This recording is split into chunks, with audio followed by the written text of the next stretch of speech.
When I thought I couldn't find my way out, yeah, I searched the God in me to find my way out. I know it can seem way out, but the Creator flows to and through me from way out. I'm talking way out, yeah. See, if you believe in the God in you, it's a better place. Creating the force and the power to live a better. Just know that love and joy and peace is one in all of the same space. That you were chosen just like God.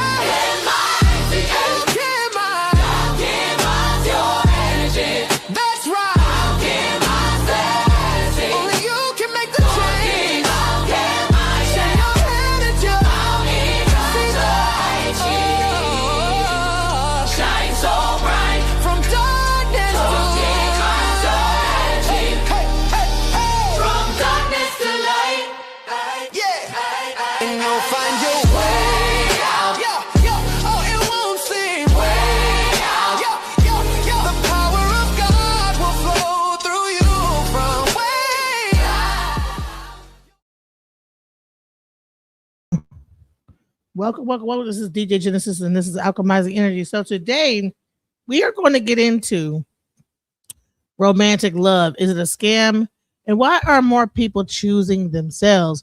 But prior to us getting into this, I really wanted to really get into this whole situation with the young lady that was actually on the bus with Blueface and and the whole crew. Because I think it's crazy how sometimes these young women will make really crazy choices. They're not even thinking about romance. They're not thinking about being romantic. They're not thinking about being in a relationship. They are just trying to have the best fun of their lives. And in the meantime, being exploited and looking stupid as hell. And the thing that they think is a come up or a clout chase really is nothing. It's stupid. You know what I'm saying? They are looking like a fool out here on the internet in front of everybody. So I want to kind of get into this this whole thing I saw with Blueface and Whack 100. He's saying this, but let me just give my thoughts on. Let's hear what my thoughts are first. Let's go into it.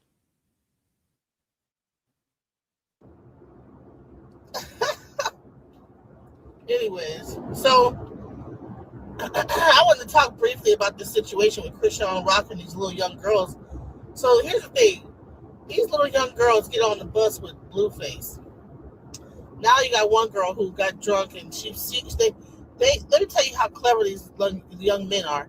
They actually had her consent to having sex with them on the bus. Now she went there to braid hair. I don't know why she's consenting to having sex when she's there to braid hair. This is nothing. This is one thing I want to tell if there's anybody a young lady or even a young man. Whenever you go to do a certain thing, especially in business or whatever, focus on what you're doing and get the fuck up out of it. I don't give a fuck if it's the president of the United States hanging out. Don't hang out past. Don't overstay your welcome. Don't be getting high and drunk with these people. You are there to do a job. You are there as a professional. Go do your job and get the hell up out of Dodge. A lot of times people see celebrities, they see them online and they want to hang out with them. They want to kiki it with them, kiki it up, you know what I'm saying? Get drunk, you know what I'm saying? Now she's trying to say she got slipped something. She don't know what happened. People might have touched her, whatever. But the thing is that if you would have went in there and did what you were supposed to do and get the hell up out of there, then this conversation wouldn't even be a thing. You would not be able to call Whack 100 and say that I don't know what happened. Can you tell me? How do you even call the alleged person that you're saying that probably did something to you and ask them what happened to you? What are you talking about? First of all, why was you even there? I would not even be there on a bus by myself as a woman with a bunch of men braiding nobody's hair. It would be me and another free female friend of mine that I can trust that could be there with me to have my back. I would not be jumping on no tour bus knowing all these stories with these rappers, because here's a sense of entitlement with people that are celebrities and all the little cronies that hang out with them. You know what I'm saying? Because a lot of times they have like their little buddies hanging out with them because they trying to catch the scraps of the nigga that was the celebrity.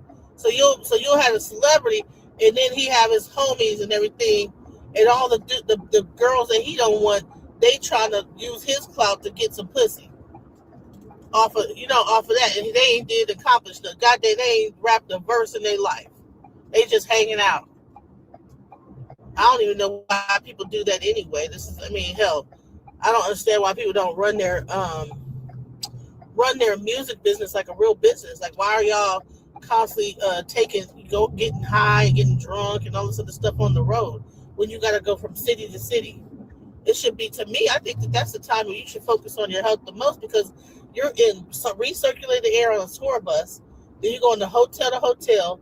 That's a lot of germs and a lot of just, and then they're sleeping with different women from. You can't tell me all them people don't have herpes and different STDs. I mean, they probably in the clinic. They probably have to have a person on staff with antibiotics, like on site. You know, they got. I mean, they probably. I hope they taking PrEP. All these women that they just like recycling through. You know, I'm seeing like every time, like Blueface, he's just on the like he just does not give a shit about his own health. I don't understand. It's this younger generation. There's something going on. I don't understand. They're worse than the crack epidemic babies. These new younger 20. I'm like, so what? Who the millennials? I guess are the parents of those kids, right? Did we birth the millennials? I be getting confused about the generations, Generation Z and Y and Z, and are we the ones? Is Generation X the parents of these groups of people that are out here right now? These wild ass kids, or is that the millennials? I mean, is it our fault? And why are they like this hypersexual like that? What is going on with this? What was we doing? What were we on? I mean, hell, the crack world, we was not as hypersexual as this. We was, we had got to hear all kind of wild, but were we hyper? We did have Luke and all that stuff like that. We did have a little wild stuff. I can't lie. We was wilding. We was dancing to Luke and 2 Live Crew. So maybe that just rubbed off on the kids. But I don't understand why these kids is just so reckless like this. Because we did have Freaknik. You know what? It is our generation. It's our fault. We had Freaknik. We was wilding. And our kids saw it, and now they mimicking it, and now they're getting on tour buses right along just how we used to do it back in the day too. It's our fault, y'all. We got to take accountability. All y'all Generation Xers and millennials that's closer to Generation X, is our fault. Because these are the kids. These are the kids of that. These are the kids from that era, that time frame.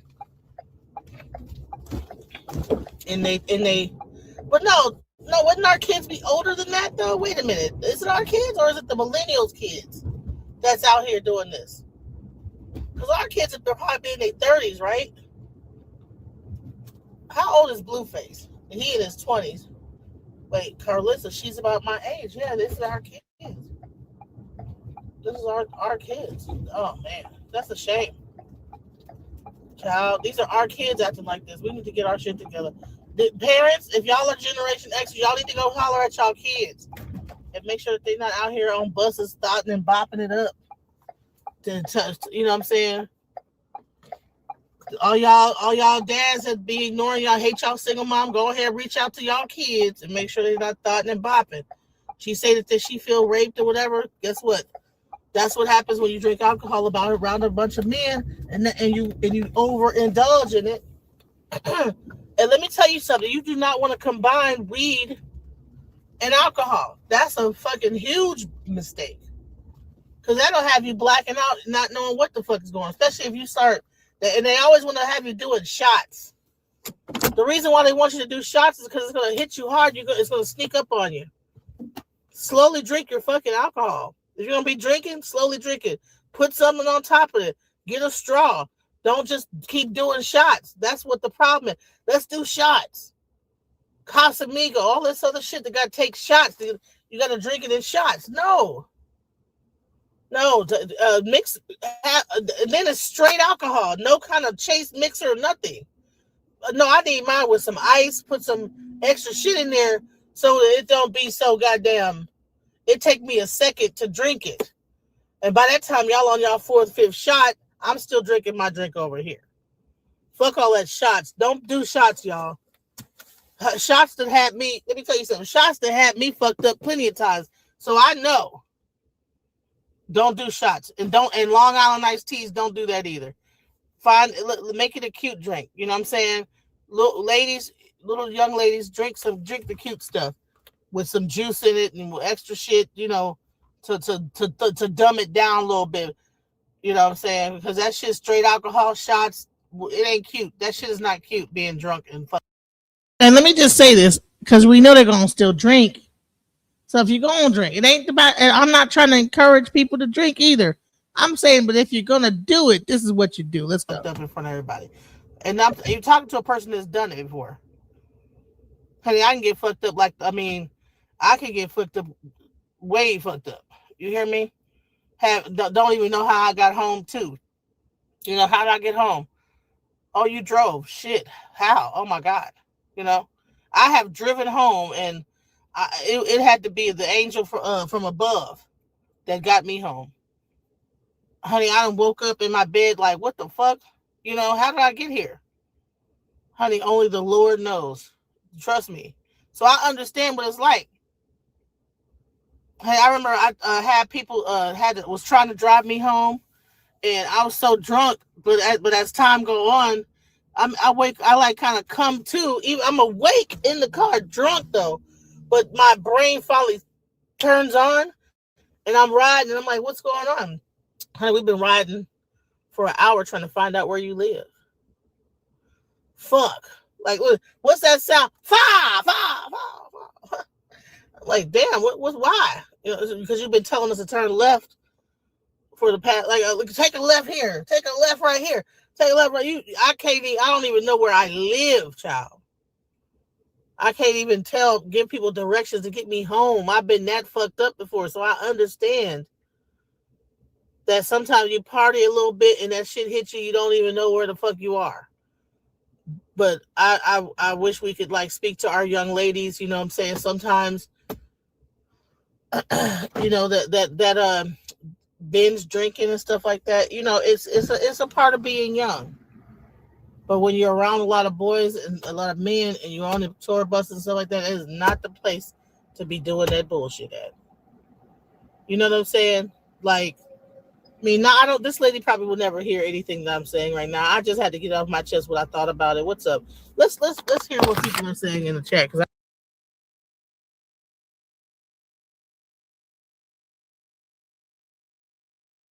One of the groupies on Blueface tour bus has came forward to make some pretty horrifying allegations. The allegations are really terrifying. She has dropped multiple videos trying to get people to convince her, but the only problem with people believing her or believing she's telling the truth is the fact that her story contradicts whenever she tells it. The story contradicts the facts. And a lot of it doesn't make sense whatsoever. And everything about this situation just comes across as clout chasing. She's not alleging that Blueface himself did. It's not clout chasing. She blacked out drunk. See, a lot of time people don't even realize. See, everybody, this new generation is so hung up on social media, words, that a lot of time if a person get blackout drunk, you don't know whether somebody slipped you something or you just got a little bit too drunk. You didn't been shot. You hitting mentirosa. You shot. Just taking them shots, and them shots will sneak up on you. That's what I said in that video earlier. Don't be doing the shots. The shots, they need to call it the sneak up, okay? They need to call it the sneak, not the shots, because you take that shot and you might be about 3-4 shots in before it really hits you, because they always do it back to back. All right, do a shot, boom, boom, slam the thing on the ground. Okay. Then do another one, okay? Especially at the bar or whatever, you know what I'm saying? And then you ain't got a bartender to really monitor how much the shots are being kicked out. Yes, alcohol is not our friend. A drunk ain't shit, okay? And that's really what it boils down to. A drunk ain't shit. So the girl's up there getting drunk on the tour bus, And everybody think, oh, she's just clout chasing. No, she just don't know what the fuck happened because she blacked out. And now she's trying to piece things together. She don't know what happened. Let's get into it. Anything to her. She's alleging that people who was on the tour bus did something to her. So the Blueface tour stopped in Washington. Now, they had a lot of troubles in Washington even before she came forward. There was another girl who went viral for seemingly like having a panic attack and yelling and screaming for cheating on her boyfriend of 11 years on the tour bus. I'm not one of these Seattle. I'm not a white son. I was with that 11 years. Are you crazy? All right, hit that blunt. She going through something. Hit that. So she going through something. They encouraging her to get more fucked up. Instead of saying, hey, go drink some water, they're saying, go hit that blunt. This is the type of stuff. You cannot be on a tour bus full of dudes and think you're going to be safe, bro. You're not safe. Oh, no weird chat. Don't do no weird. Come on, mama, like I said, let's double back. Ooh, rematch. We need a rematch. She want a rematch. She need a rematch. That again. So she hooked up with the dude, and then she said, well, let's double back. She ain't even her right mind. She probably in a blacked out state right now. But they asking her, hey, you want to go in? She done talk about her mom, her whatever hell she going through, having some kind of a traumatic whatever talk. He said, well, you want to let's double back in front of everybody because you think this is cute. Ain't shit cute about this. Ain't shit cute about your belly hanging over your pants. Ain't shit cute about you being drunk as hell. Ain't shit cute. Let's go. Yeah, homies. Yeah, homies. You're a security guard room. Yeah, you did go to. You think going on a Yakima? You might do it on this. From the train to the bus. You feel me? You went from the train to the ain't. I ain't. Stop lying. All right, 1 through 10. How? I'm not gonna lie, boo. Boo, but she's weird. It's too Straight. Straight though. It's something in that Washington water, man, because all of the troubles and allegations came from Washington. They didn't have this issues in no other city. The tour been going on for about a week. They hit a couple of stops. Washington has been their biggest source of despair and drama. Now, the Aaliyah girl, she didn't really have a viral video. Nobody knew that anything happened to her on a tour bus. Nobody really knew that she was even involved with anybody on a tour bus. She took it upon herself to do an interview where she starts off by claiming that she believes something happened to her, but she don't know for sure something happened to her because she has no memory and no recollection. And I guess because that didn't get enough attention, she then changed up her story and began to make direct accusations. I never said you raped me. I never said you raped me. I asked what happened because the last person I remember being with was you. My memory is very in and out, foggy. I remember going into a room, which was dark, right? I remember you handing me the blunt on the bus. And then I have videos of us together from somebody else's point of view. Like, I'm not trying to make nobody out to be a bad guy. All I wanted to know is what happened that night because like I told you on the bus, when I seen you again, I said, how did I get home? You told me Man, honey, when they made social media, honey, child. But I mean, I ain't gonna lie and pretend like I have not been in a situation like this before, but this girl. Got to Uber myself home. I didn't get no Uber by myself because my phone was dead. What's the message that I had put out? Because after I didn't put it out. Honey, you don't know whether your phone was dead or not. You were in a blacked out state. You don't even know what you did. See, here's another thing. A person can be blacked out and be like acting like they're not drunk. What'll happen is they will be acting like they're normal. And they might do all kind of wild stuff, but they be blacked out in a blacked out stage in the drunken thing. They're giving her weed. She's smoking weed and drinking at the same time. Shot, shot, shot, shot, shot, shot, shot, shot, shot, shot. You don't know what the hell would happen to you. These women need to be more careful, honey. You better be glad you didn't end up chopped up in a fucking, in a storage unit somewhere, like whatever. These women need to be more careful. Oh, I sent it to the people that I had talked to that night. I sent it to LJ because I'm like, why won't nobody get back to me and try to help me try to figure out what happened? And so the same message I sent to LJ, I sent to WAC 100 because at the end of the day, when you go to business, honey, why should someone tell you and how to piece out what you've been doing? We're adults at this point. You decided to get on this bus and drink to that point. Shouldn't be drinking at all. You came there to braid hair. Why are you drinking? Who do you contact when you have a problem? The manager, yeah. So Oh. I did. and then was this via Instagram? But he posted the messages of me texting John, the guy whose hair I braided. So how did you? Hold on, I'm sorry. My bad. Okay, I know it's kind of like I'm kind of telling the story like everywhere right now, but I'm trying to get it to you as much as like I can, like as much as I remember. Like even with all that happening, because I didn't know what happened, I still came back the next day and did EK's hair. So I'm sorry. Let's take it back to the night where you woke up the next morning. So you remember going into a dark room. The last person you remember is a DJ. You find yourself at home the next morning, and you have your shorts on, but one of your legs for your underwear are off. Honey, you didn't go into a dark room. What you did was you blacked out. Take it from a person who's done it before. You blacked out. Drank too much, got a little bit too high, smoking. And I'm sure what happens is with these type of situations, they keep passing you the blunt.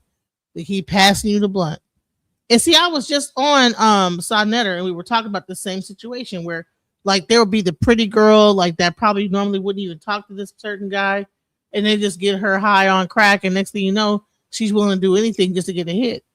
They call them strawberries, and then people pretend like that. Well, no, we don't be doing that. Come on, guys. Men, especially in a group of men, you're really in a lion's den when you walk into that situation. Yes. Okay. Are you like experiencing any symptoms that you have had any type of intercourse? Had you had feel anything that you've been penetrating? My coochie did feel like sore and like and you know when you get like a rug burn? I can imagine. I've never been penetrated, but like an Indian burn on your arm. Here's the crazy part, okay? She apparently got cracked by multiple men on the tour bus. First off, who raised you? Where's your father? Second of all, this is nuts. But here's where it gets crazy. Once she began to go public with the I don't remember script, one of the dudes posted an audio of her consenting to intercourse. Check this out, y'all. Had intercourse. Watch this. I don't know how he knew, but he just had a hunch that this girl was up to no good. So he like recorded an audio of her consenting to intercourse before they had intercourse, and he posted it. Now, once he posted it, this right here gave us a new timeline, and the new timeline kind of contradicts and makes a lot of what she's saying looks odd and crazy. I said it. that could be me saying that. My name is Aaliyah, and I consent to sexual intercourse. I can say it. I said it. That could be me saying that. My name is Aaliyah, and I consent to sexual intercourse. Once the audio dropped, what the fuck? You know she high. Who gonna do this? I know it's going fast, but who's laughing about I consent to sexual? Who in a right mind that's not high or on some kind of substance is going to even record some bullshit like that? You consent to sexual intercourse, and then you're laughing like a dumbass. Man, if I was her parents, I would be ready to send her to green to one of them psych wards. What is your problem, ma'am? Of her giving consent on a Saturday, she then dropped a video where she says she's gonna stop speaking until she can gather all the evidence and get her story straight. Hey, she shouldn't have My spoke. thing is, Listen, why would you need to get your story? she shouldn't have spoke, period. Because you blacked out, girl. You blacked out. You don't know what happened. You don't know what you consented to. You don't even know what you even did. You don't know what happened. Let's go. Straight if you're telling the truth. Let me make one thing clear. This will be the only video that you guys will see of me talking about this until I get all the evidence that I need. Since there are some spots in the story, that don't line up. It don't make sense. It's not the story. It's this is what you did, ma'am. In the story that didn't line up. It's not the story. It's this is your life, ma'am. You went out. You got too fucked up. And before you even get on social media, you should get your shit straight. What are you doing? Why would you get online and not have your whole story lined up? You say this, get online, look like a fool, and listen, they are going to make her look like an utter, complete donkey by the time this whole thing is over. Look at this. To me either. So until then, respectfully, please stop DMing me about the situation. Please stop asking me for interviews because I'm not doing them. I'm not doing none of it until I get everything that I need. You stop asking for it. Ma'am, no one even knew this even happened until you brought it up. These kids are stupid. That's why I was asking, are these our kids? Like the Gen X or Millennial? What generation kids is these? Like they ain't get no game whatsoever about how to operate in life. There's no game. They have no idea what to like. Ma'am, just going out getting fucked up with these dudes on a tour bus. Didn't nobody tell you about some shit like that? Child. And then when stuff does hit the fan, mother are gonna owe Aaliyah a big apology because mother are lying and misconstruing everything that I'm saying. The reason why she had to take a break to get her story straight is because that audio gave us a timeline of exactly what her accusations are. That audio is from Saturday. So on Saturday, and she was kind of forced to admit this because the audio is out there, she was forced to admit that on Saturday, she consented to intercourse with somebody on the bus. She claims, right, and once the audio got out there and once other things came into play, her story switched up. She now started saying that somebody grabbed her vagina without her consent, even though she claims she don't remember nothing that took place the night before. So what happened is Saturday, she gave consent.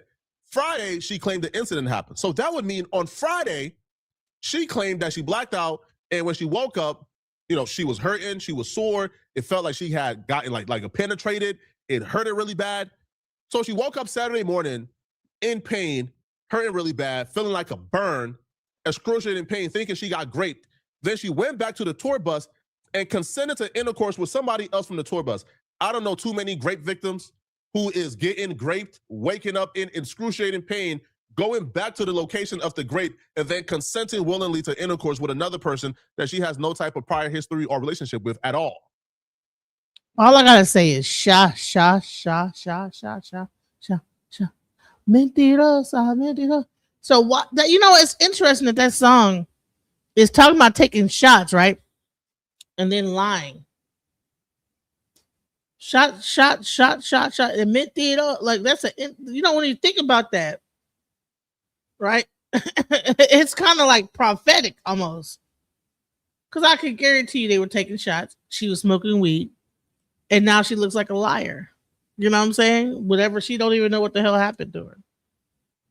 That song is almost like a prophetic discussion. Let's go. To me, that is crazy. That story itself is crazy. And she, I think, hopped on the phone with Wack 100, and Wack kind of confronted her about this. Like, yo, does that make sense to you? You claim you were raped. You claim you woke up in so much pain that you just knew that you were penetrated, right, against your will. But then you go back to the location in which you got penetrated and then like consented to intercourse with somebody else. How does that make sense? Like he said, he never touched you. He never touched you to get consent. Alright, but I sent you the video. I'm gonna grab my thing. He said he never touched you to get consent. Did you go do your rape kit? I didn't get consent for him to grab my.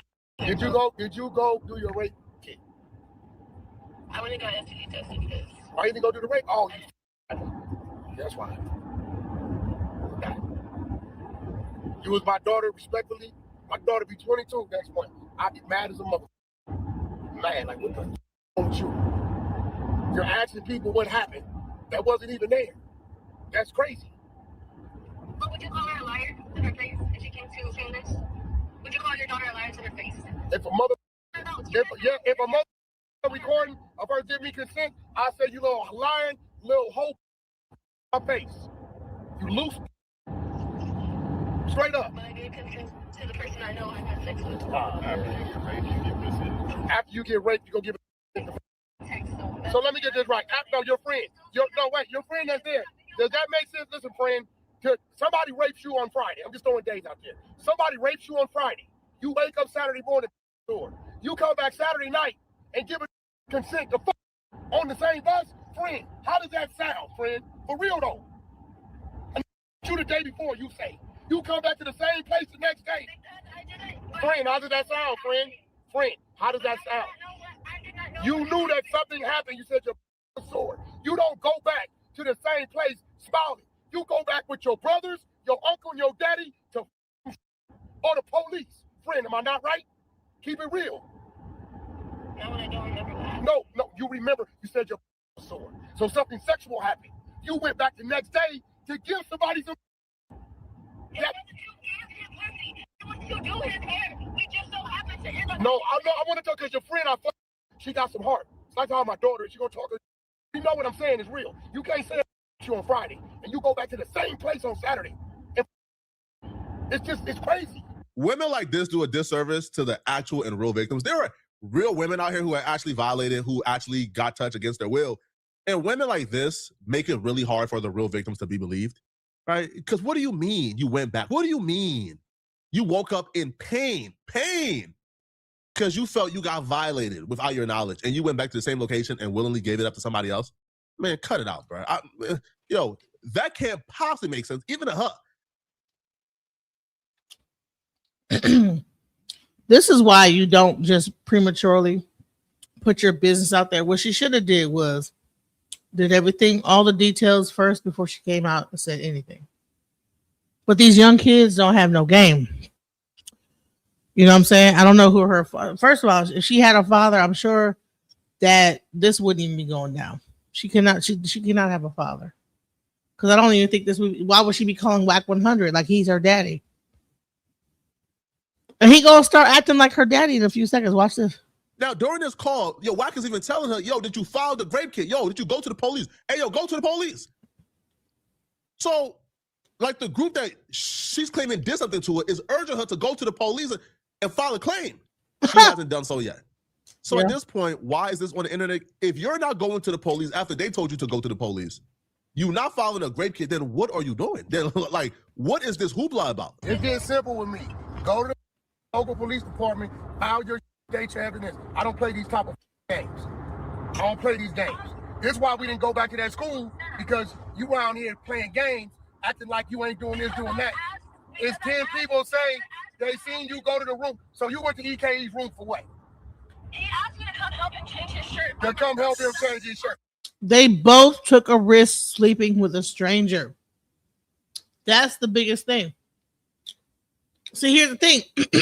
The star, Blueface, on tour, all the extra people around that's on his tour, they get access to the women that he don't want. And this is the thing. This is the danger of when you go on tour. So it's also Blueface's fault too, because Blueface needs to keep his employees in check. But they're like too busy having locker room sessions on the tour bus. That whole thing is like a whole fun time thing when there should be business and nothing but. Let's go.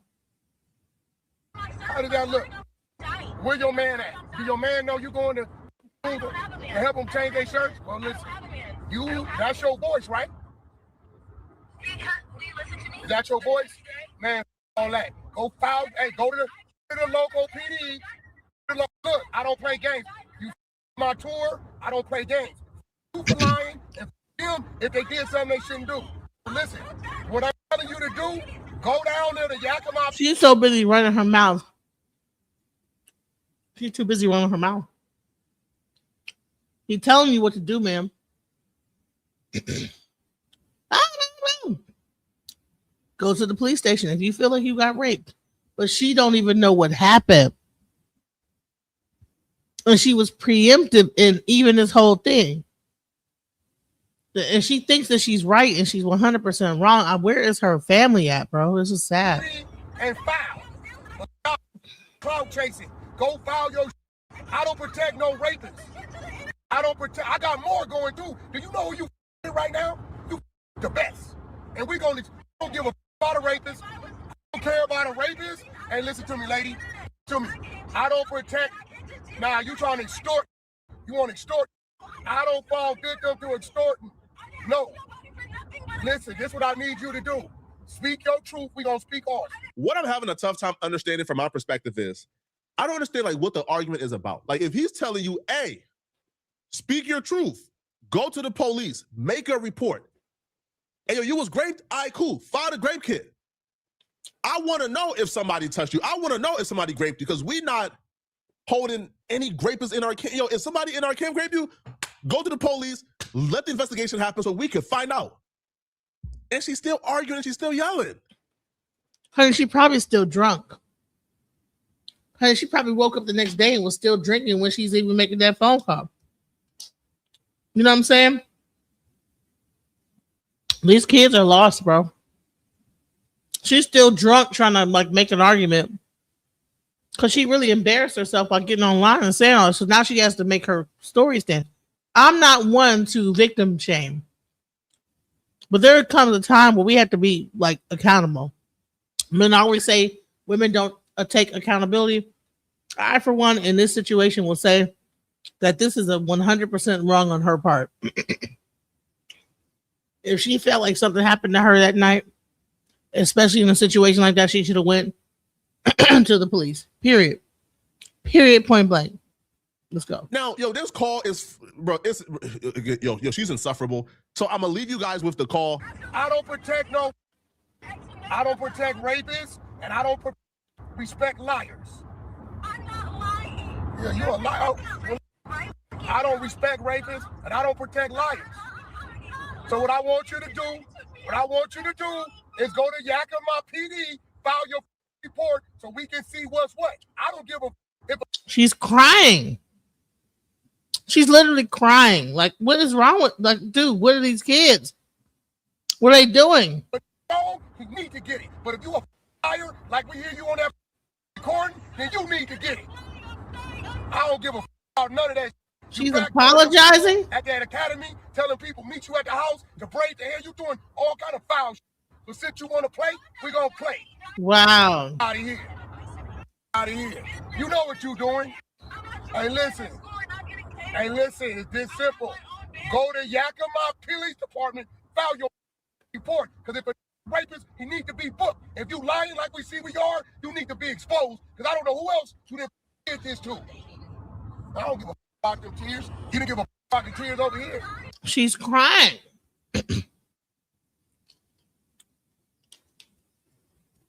She probably still drunk a little bit. I don't know when they had this conversation, whether it was the day after or a few days after or what, but she's like she's still drunk because she can't even listen to what he's saying. If you feel like something happened, carry your ass to the police station. What's the point of just sitting there talking to him? He's not on your side. He's going to protect his artist. What the hell are you talking to him for? You went to the enemy and now you want counsel from the actual manager of the people that supposedly did this to you? Where is her family at? I hope that they saw this. I hope her parents saw this, her father or whoever. Maybe they like watch YouTube and saw this whole BS going down, and hopefully they ringed her in because this is insane. Let's go. That's somebody's son. That's somebody's son. And now you're saying y'all didn't have sex. Get the out of here. Oh, did it mean the night of the show we did not have sex? We had sex the next day. Ah, man, whatever. So you just listen. Go file your report. Stop trying to clout chase and extort. I don't protect rapists. I promise you, where we come from, we dispose of rapists. So I don't give a about you filing a report. Show your evidence. If you got it, book it. But we got you admitting and giving consent to go. Yes, I never said I did not. I didn't. No, you're talking about I don't know what's going on. You know what the is going on. She committed to having sex. She thought was cute. And now she's gonna look like a fool in front of everybody. And she's looking like a fool. Picture big as day. Could you imagine how she feels? This is terrible. This is crazy. I'm like, man, this is what the kids are doing, y'all. And then you hear me some weird like it's cool. I'm like, why would she give me this and then send some pictures and a rap song and then what the that's good. Are you okay? Gosh, you're not listening. I don't remember the night of the. Now you don't remember. Whose fault is it that you don't remember, sir, ma'am? Whose fault is it that you don't remember? That's your fault. You got overly intoxicated. Why would you be on a bus and get that drunk? You don't remember. This is the type of stuff I'm talking about. Now these kids, hell, you don't even know what they're on. They probably was all high too. Not even probably. I guarantee it. You go into a den of men on a damn tour bus. You get fucked up to the point where you don't remember, and now you want to cry to the manager and say, "Well, something you don't even know what happened." Well, what is he supposed? He wasn't even there. I'm not lying. Well, how do you know you're not lying? Because you don't even know what happened. Listen, girls.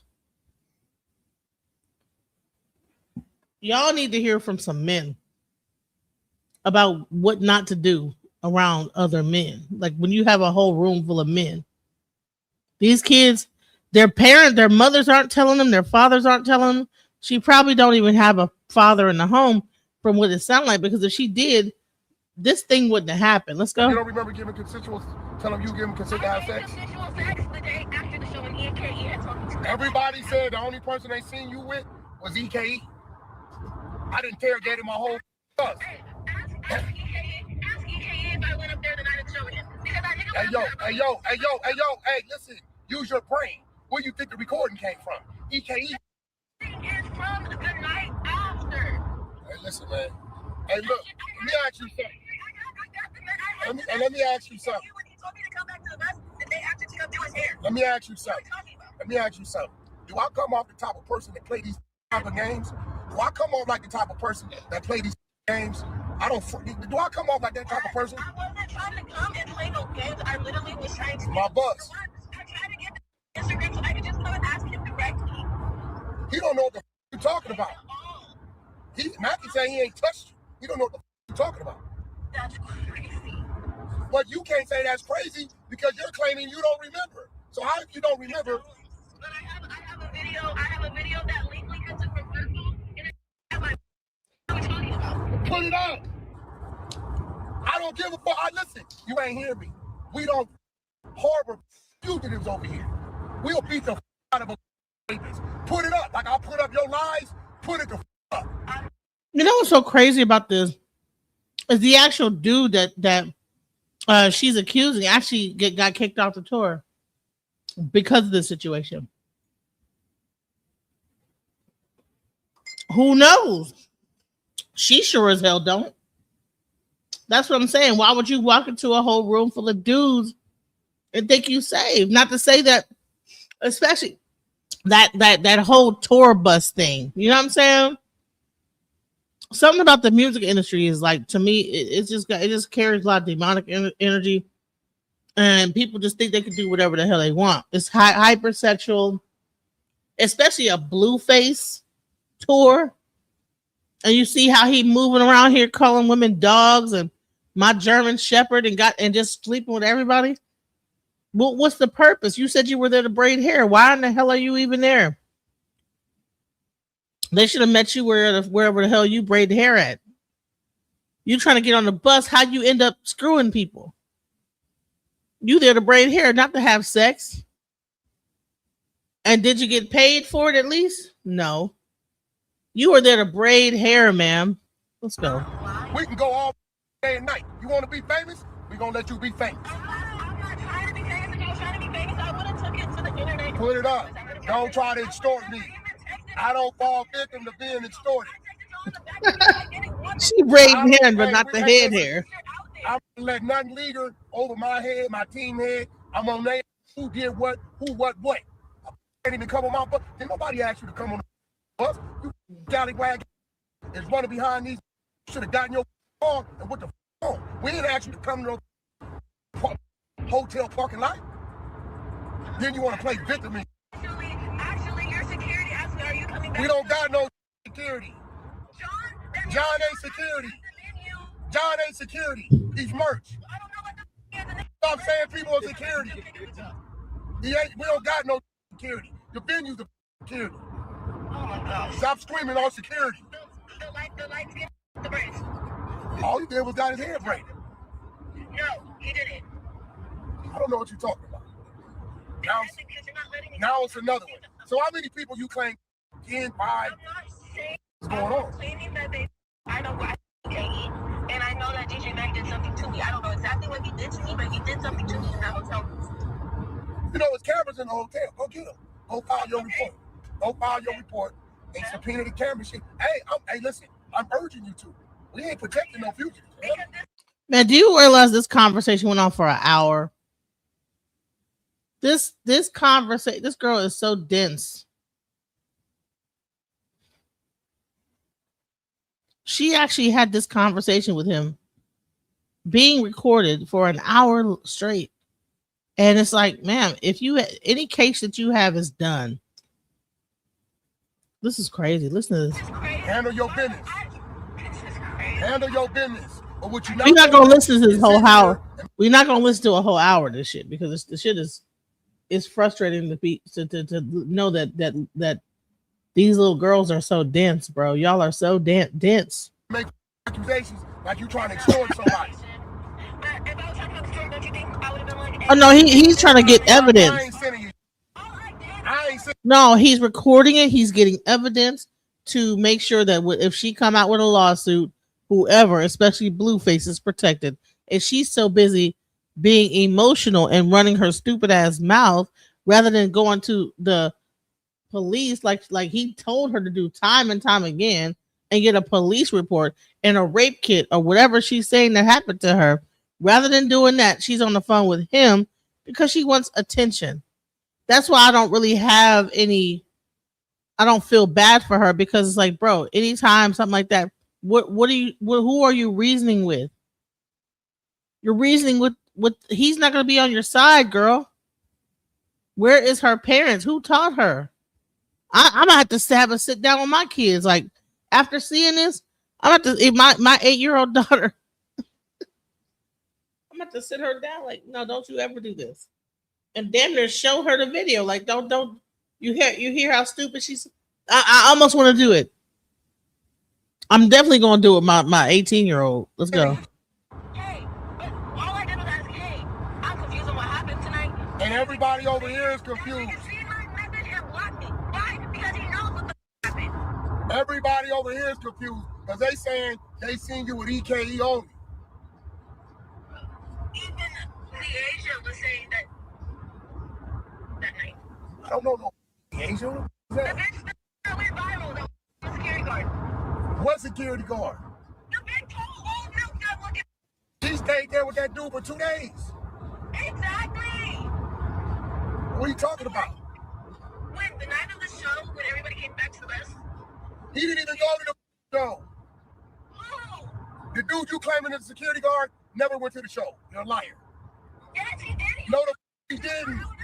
He did not go to the show. Let me explain something to you. Hey, listen, lady. Listen, lady. The man was sick in his room. He never went to the show in Yakima. He never, ever went to the show. Hey, yo, lady. Hey, listen. I don't think you hear me. He never went to the show in Yakima. Shut up, you buckethead. Nobody talking to you. Don't file your report. And see, this is where it gets dumb. When you get the friends to get in and get them yapping and smacking and blah, blah, blah, and wasn't even there. This is the type of stupid shit that we need to like really take. This is one thing when they say black women don't take accountability. This is an example of no accountability. You know what I'm saying? If you think that if you go anywhere and you think that something fishy happened, go to the police. Go to the police. Don't talk to the person that could be like the manager of the situation.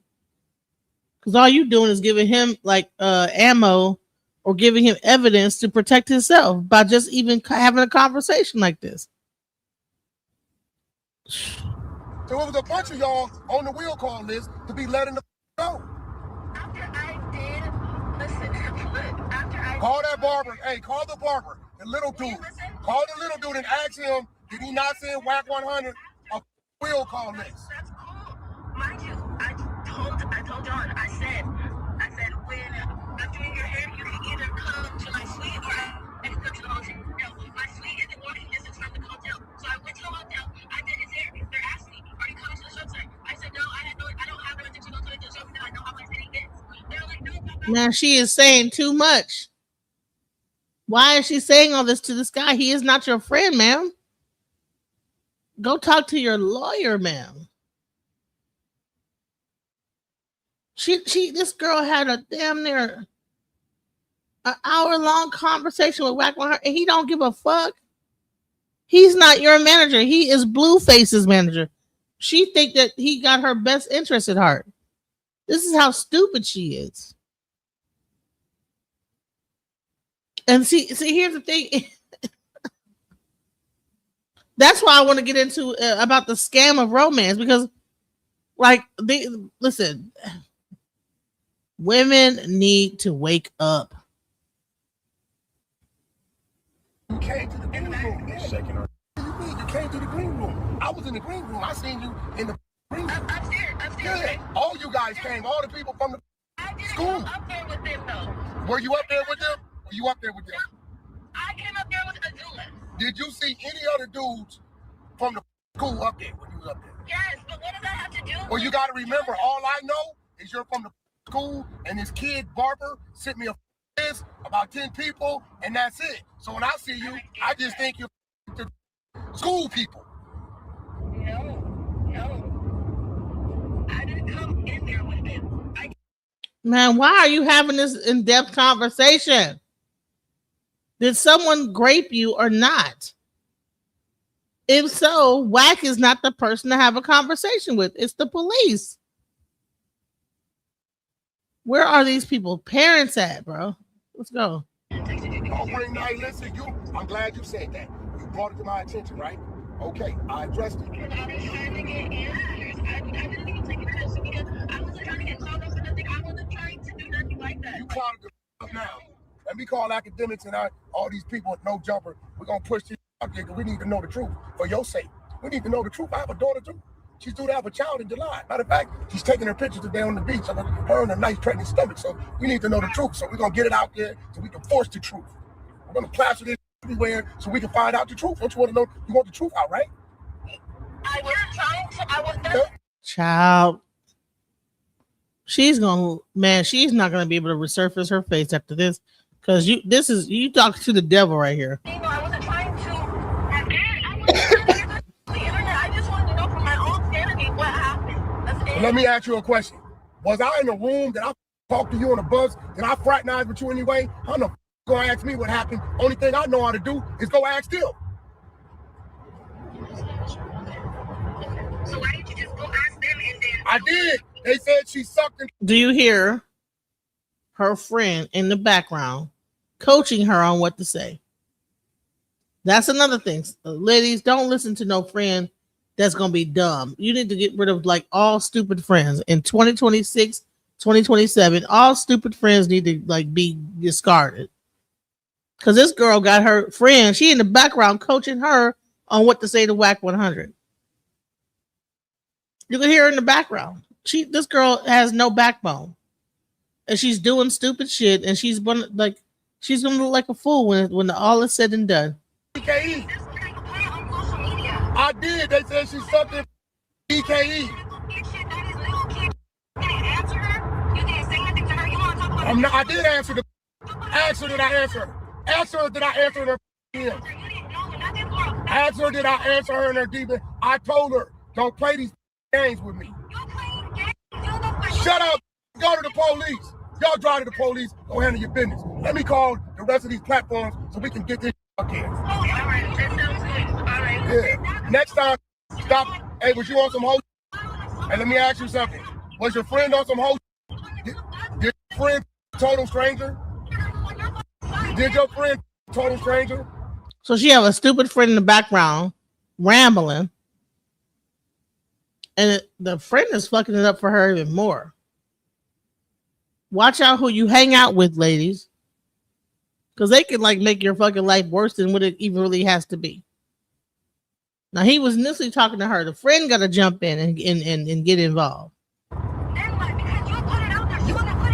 don't give a. I don't give a. How could I tell her the truth? Hey, listen, you stupid. How could I tell her the truth? I don't know this. I wasn't there. The world needs to know. The world needs to know. The world needs to know. They need to know that she's a liar. She is a Fire. Before who took it to social media? She took it to social media first. And all he did was continue the circus. These kids are lost, you guys. They're completely lost. Let's go. Behind you. He ain't even on the tour no more. Behind you. What? That's because he has another show in Arizona. I bet you didn't see that perform nowhere else. I sent that on the next day. I seen that. So the very dude that she's talking about got kicked off the tour behind her. Behind whatever the hell she had to say, got him kicked off. So now what? She screwed the broke dude. You screwed the broke dude. That's crazy. It's in the DJ home. DJ home for what? They say the DJ didn't touch you. Okay, DJ say he didn't touch you. So when you guys see the video of him taking me upstairs and all this, then where's it at? Go get it. You got to send it to me. I'll put it up right now. Okay, sounds good. I'm about to go up to the hotel. Don't send it to me. Hurry up. Don't drive drunk though. Don't drive drunk. Why does she think this guy's her friend? Why is she going to go get a police report and send it to him? He is not your friend, ma'am. He is on the other side. You need to be calling the police. See what I'm talking about? How stupid people are, these little young kids. And I had to ask, like, is this from the crack era? Did we do this? Like, what's going on with these millennial / Generation X parents that didn't teach them what was up, man? Didn't teach them the game about what's up. Like, bro, no, you don't ask the homie what happened that night. He's not on your side. He gonna hang up and clown you with all the dudes. Everybody probably sitting there listening to her talk this stupid ass shit. And when he hang up, he gonna just kiki with it. They're gonna be laughing, cracking up. Since that night, actually.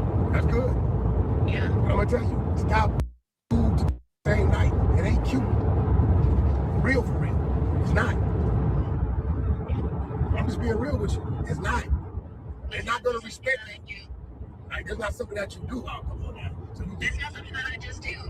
Like I said, I was kicking it with EKE. EKE ain't nobody to just be. Stick ain't nobody. That is something you do because you did it. You first night. Why? No, it was the second because I came back the second day. I didn't the first day. You didn't meet to the night of the first day. Why is she telling him all this? This girl is stupid. Like, really? No, it wasn't the first night. It was the second night. Shut the fuck up, girl. Shut the fuck up. I meant it at 6 o'clock before the show even happened because John took me to the bus to meet him. Listen. What? So you saying you met how you doing? You meet how you? I met you in the shit. That don't mean go, girl. Hey, how you doing? How's you doing? I just met you. It's regular. We're humans. You work out. I'm telling you, I did not in that first. I didn't the day of the show. That night on the bus, I came back to do his hair.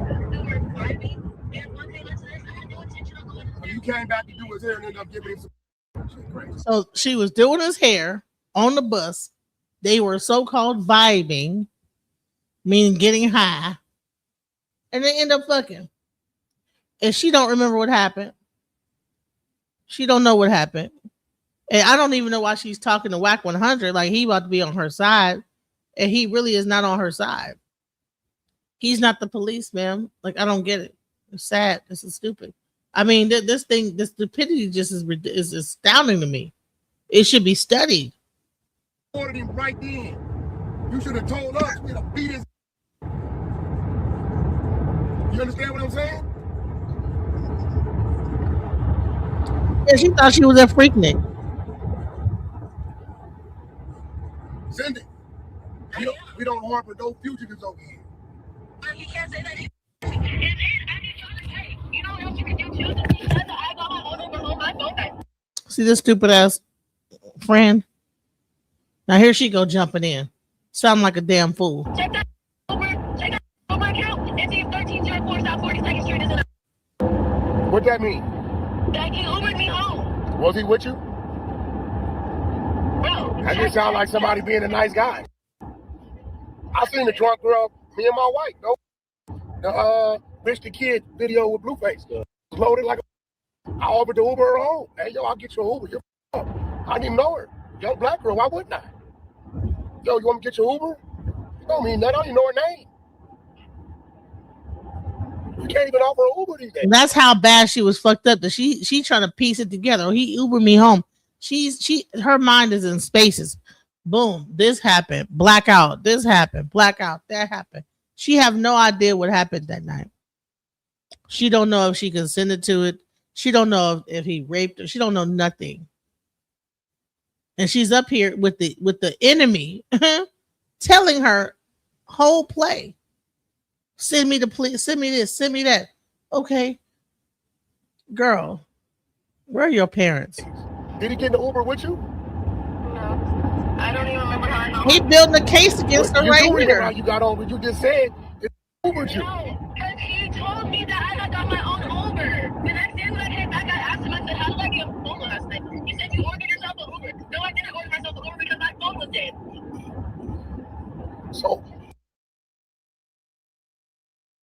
how did she know her phone was dead? If you were blacked out and you don't know what happened. How do you know your phone didn't die once you got home? Like, just the logic is not logicking. So you're saying he Ubered you home? Did he admit to that, or you just? Did he tell you that? Did he tell you? He didn't say nothing else after that. He said I Ubered myself. I know I did it myself. So why are you saying he Ubered you home? He never said he did. Because how else would you have known that I got Ubered home? I don't know. Maybe EKE sent you. That's why I'm asking. That's why I'm asking you to check his Uber history. Maybe EKE sent you. What's the address? I'll check it. On my mom, I'm gonna check it. Text it to me. I'll check it. I don't think you understand. Listen, let me ask you something. She's about to give her address. This girl, where is her family at? She fixing to give WAC 100, the person that she's accusing, the manager of the people that she was on the tour bus with, her actual home address. For what? Like, what are you doing? This is like watching a terrible like boxing match or something. You know what I'm saying? Like the Mike Tyson where he was biting the dude's ear. This is the same. It's like watching that like a train wreck. Let's go. Well, I come off like the type that we take playing these games. That's why I texted you because I know that you don't. That's why I texted you to try to help me figure out what's going on. Did you go get tested? Yes, I actually went today. I have my discharge papers right here. Yeah, you should have did all that. That's what I'm saying. Like all these, but then you telling me you're KE willingly, and everybody knows you don't wear rubbers. He definitely did. No, he don't. He wore a rubber with me. He literally went downstairs and got one. I helped him put it on. And he didn't take it off? No. So you helped? How you help him put a rubber on and he raped you? This is how dumb people's logic. They just when you shut the fuck you talk too goddamn much. She talking too much. Then put the rubber on.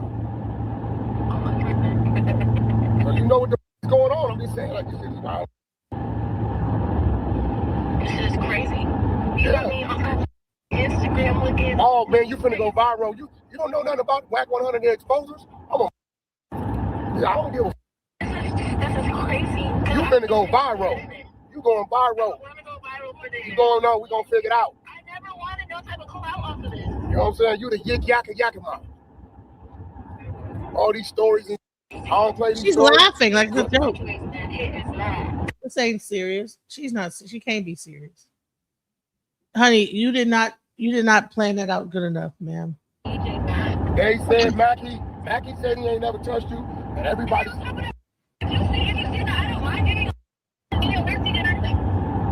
Mackie said he never touched you. He never touched you to get consent. Alright, but I sent you the video. I don't get my. He said he never touched you to get consent. Did you go do your rape kit? I didn't get consent for him to grab my. Did you go do your rape kit?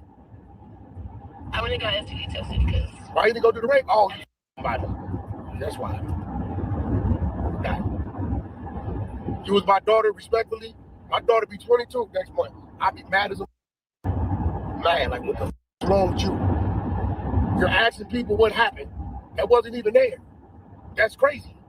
But would you call her a liar to her face if she came to say this? Would you call your daughter a liar to her face? If a give me a recording of her giving me consent, I say you little lying, little hoe, get the on my face. You loose. Straight up. I gave consent to the person I know I had sex with. After you get raped, you give consent. After you get raped, you go give consent. Context, so let me get this right. After your friend, your friend that's there. Does that make sense? So listen, here. I'm not sure if you guys hear this. They're sitting. All the dudes being accused are sitting right there with Wack. You just heard him just say this in the background. After you get raped, you get consent. So they're in the background telling Wack what to say. She got some stupid bitch telling her what to say. But the thing is that she's the one looking stupid, and they're really recording her for evidence against what she's saying, and she don't even realize it. Friend, somebody rapes you on Friday. I'm just throwing days out there. Somebody rapes you on Friday. You wake up Saturday morning. You come back Saturday night and give a consent to you on the same bus, friend. How does that sound, friend? For real though. Raped you the day before, you say. You come back to the same place the next day. Friend, how does that sound, friend? Friend, how does that sound? You knew that something happened. You said your was sore. You don't go back to the same place smiling. You go back with your brothers, your uncle, and your daddy to or the police. Friend, am I not right? Keep it real. No, I don't remember that. No, you. So now he's calling her friend because he didn't got her right where he want her, and she's so dumb. She just continued to talk, and further implicate herself into lying, and look like she's like telling a whole lie. Remember, you said your was sore, so something sexual happened. You went back the next day to give somebody some.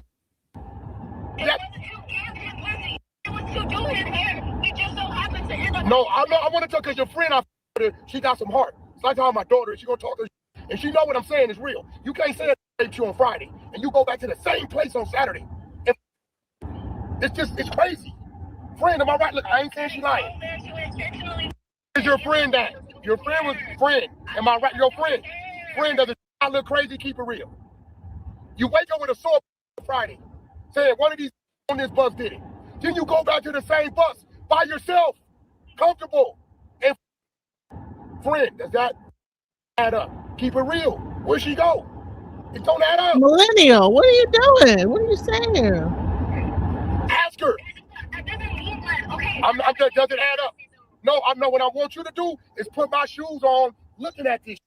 Okay, you want me to just believe you, but your ain't adding up. Friend, does that add up? Keep it real.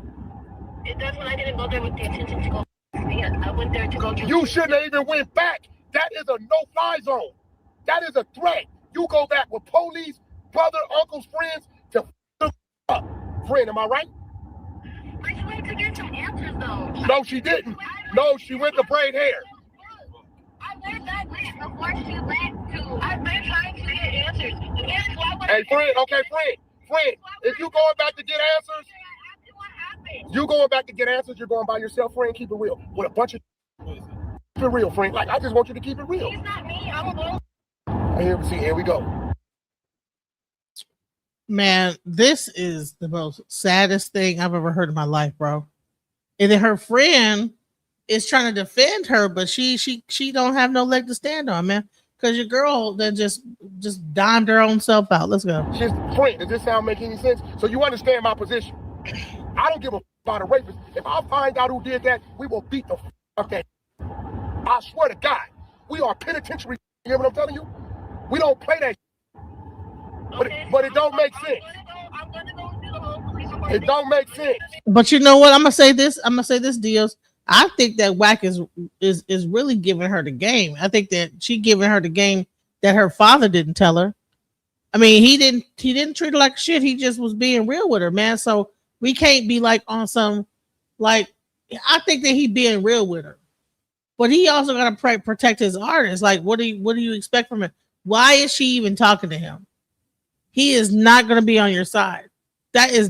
You're not his artist. I'm gonna get the footage from the hotel. I'm going to do up stuff because this is crazy. I know that's taking me look at the lighter. I'm about to get away with whatever you did and make it seem like he wasn't in my. Don't do the rape kid too. You have the video of him. Let's just make sure EKE pubic hairs ain't the ones that come up. Okay. Can't rubber pubic hairs. Okay, why yes, all women deserve protection. But this woman is probably not in her I don't know whether she ran away from home or what. But she's not thinking things through. She might be a little bit tipsy because there's no way that you would be able to. Why would you even call WAC 100? Sometimes people just be happy they got somebody's phone number to be able to call them and have a conversation. Ma'am, that's not your friend, ma'am. He is not your friend. You should not be calling him about shit that went on. And you have my address to see if he Uber me home. So can you? I'm gonna check it. That's a fact. Don't. I'm gonna check it. Okay, then I'm gonna get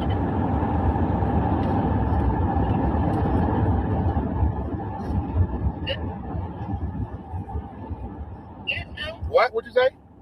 I said I'm about to go handle my business. You should have been handled your friend.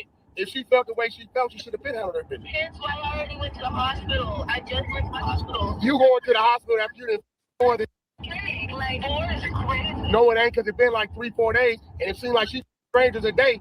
It's some local. It's local. If to pull up on a tour bus, buck teeth, right, looking like Bullwinkle.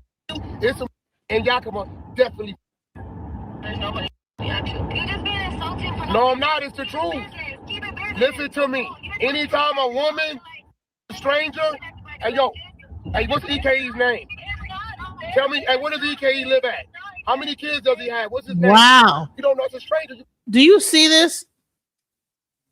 He's asking the relevant questions that her father would probably have asked. He really is being a father to her, quiet as kept, without her even knowing it.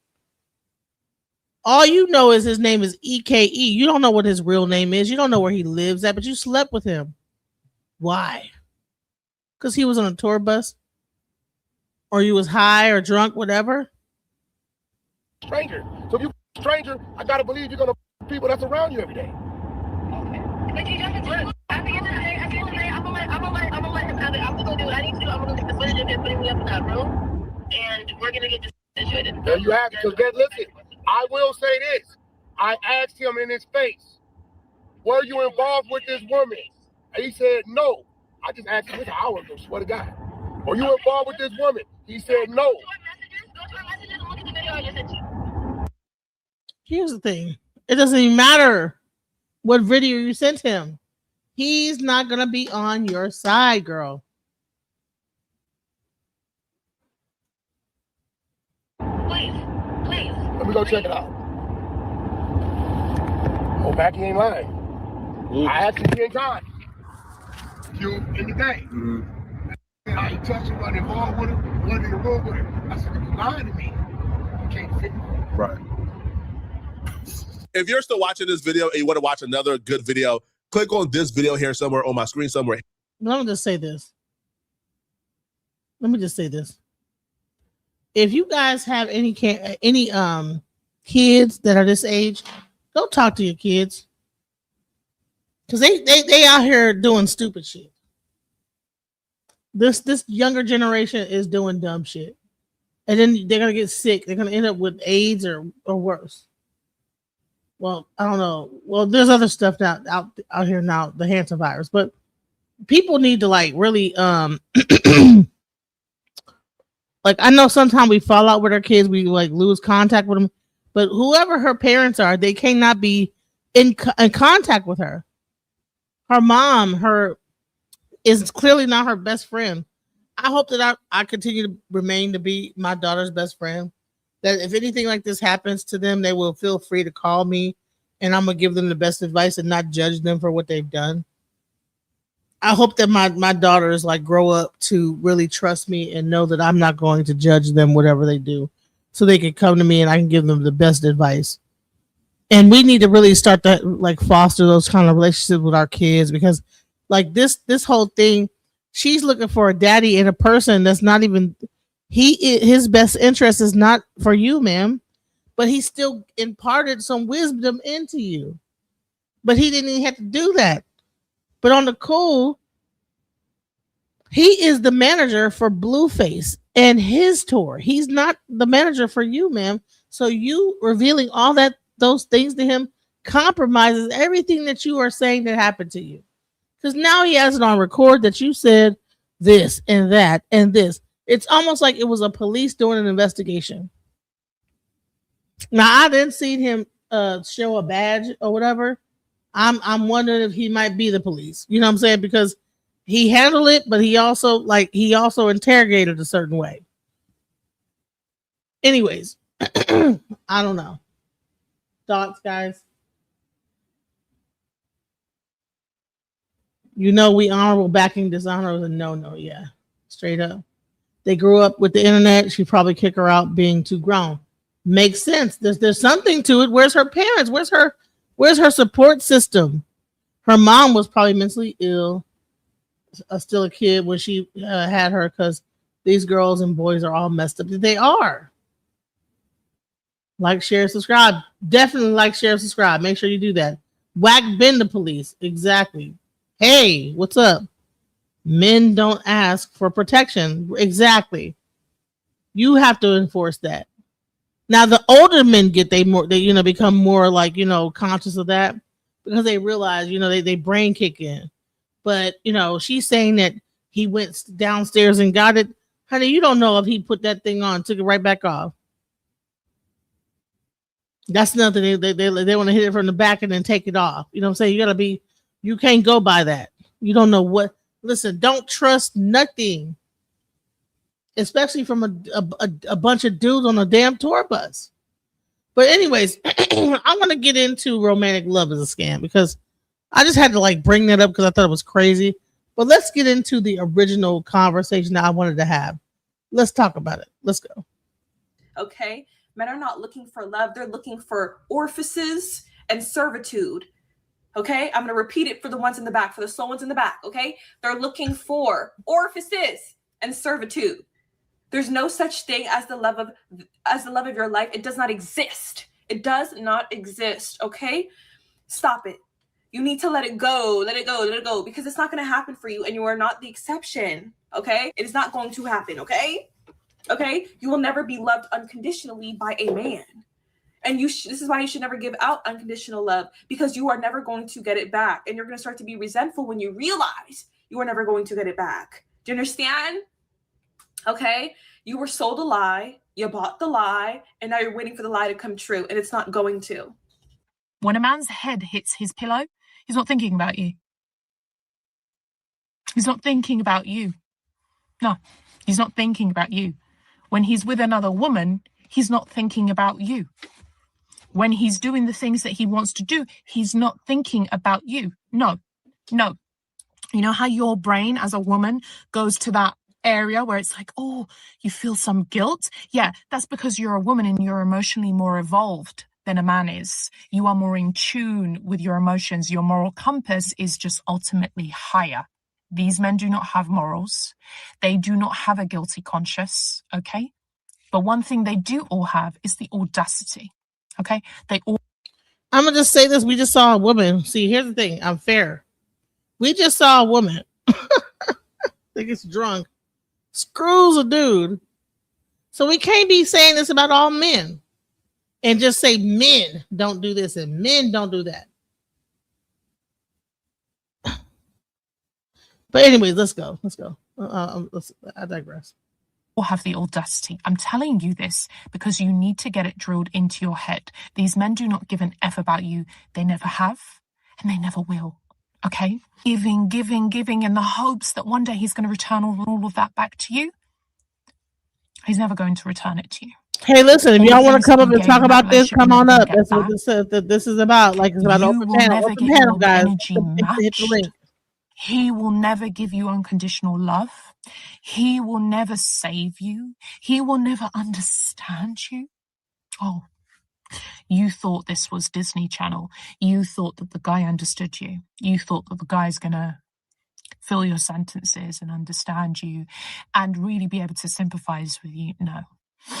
That's why they say stuff to you in the moment when they want something. Yeah. They're not trying to get back with you. Okay, they didn't miss you. They didn't just have an epiphany and thought, oh, she's the love of my life. No, he's just there to get some.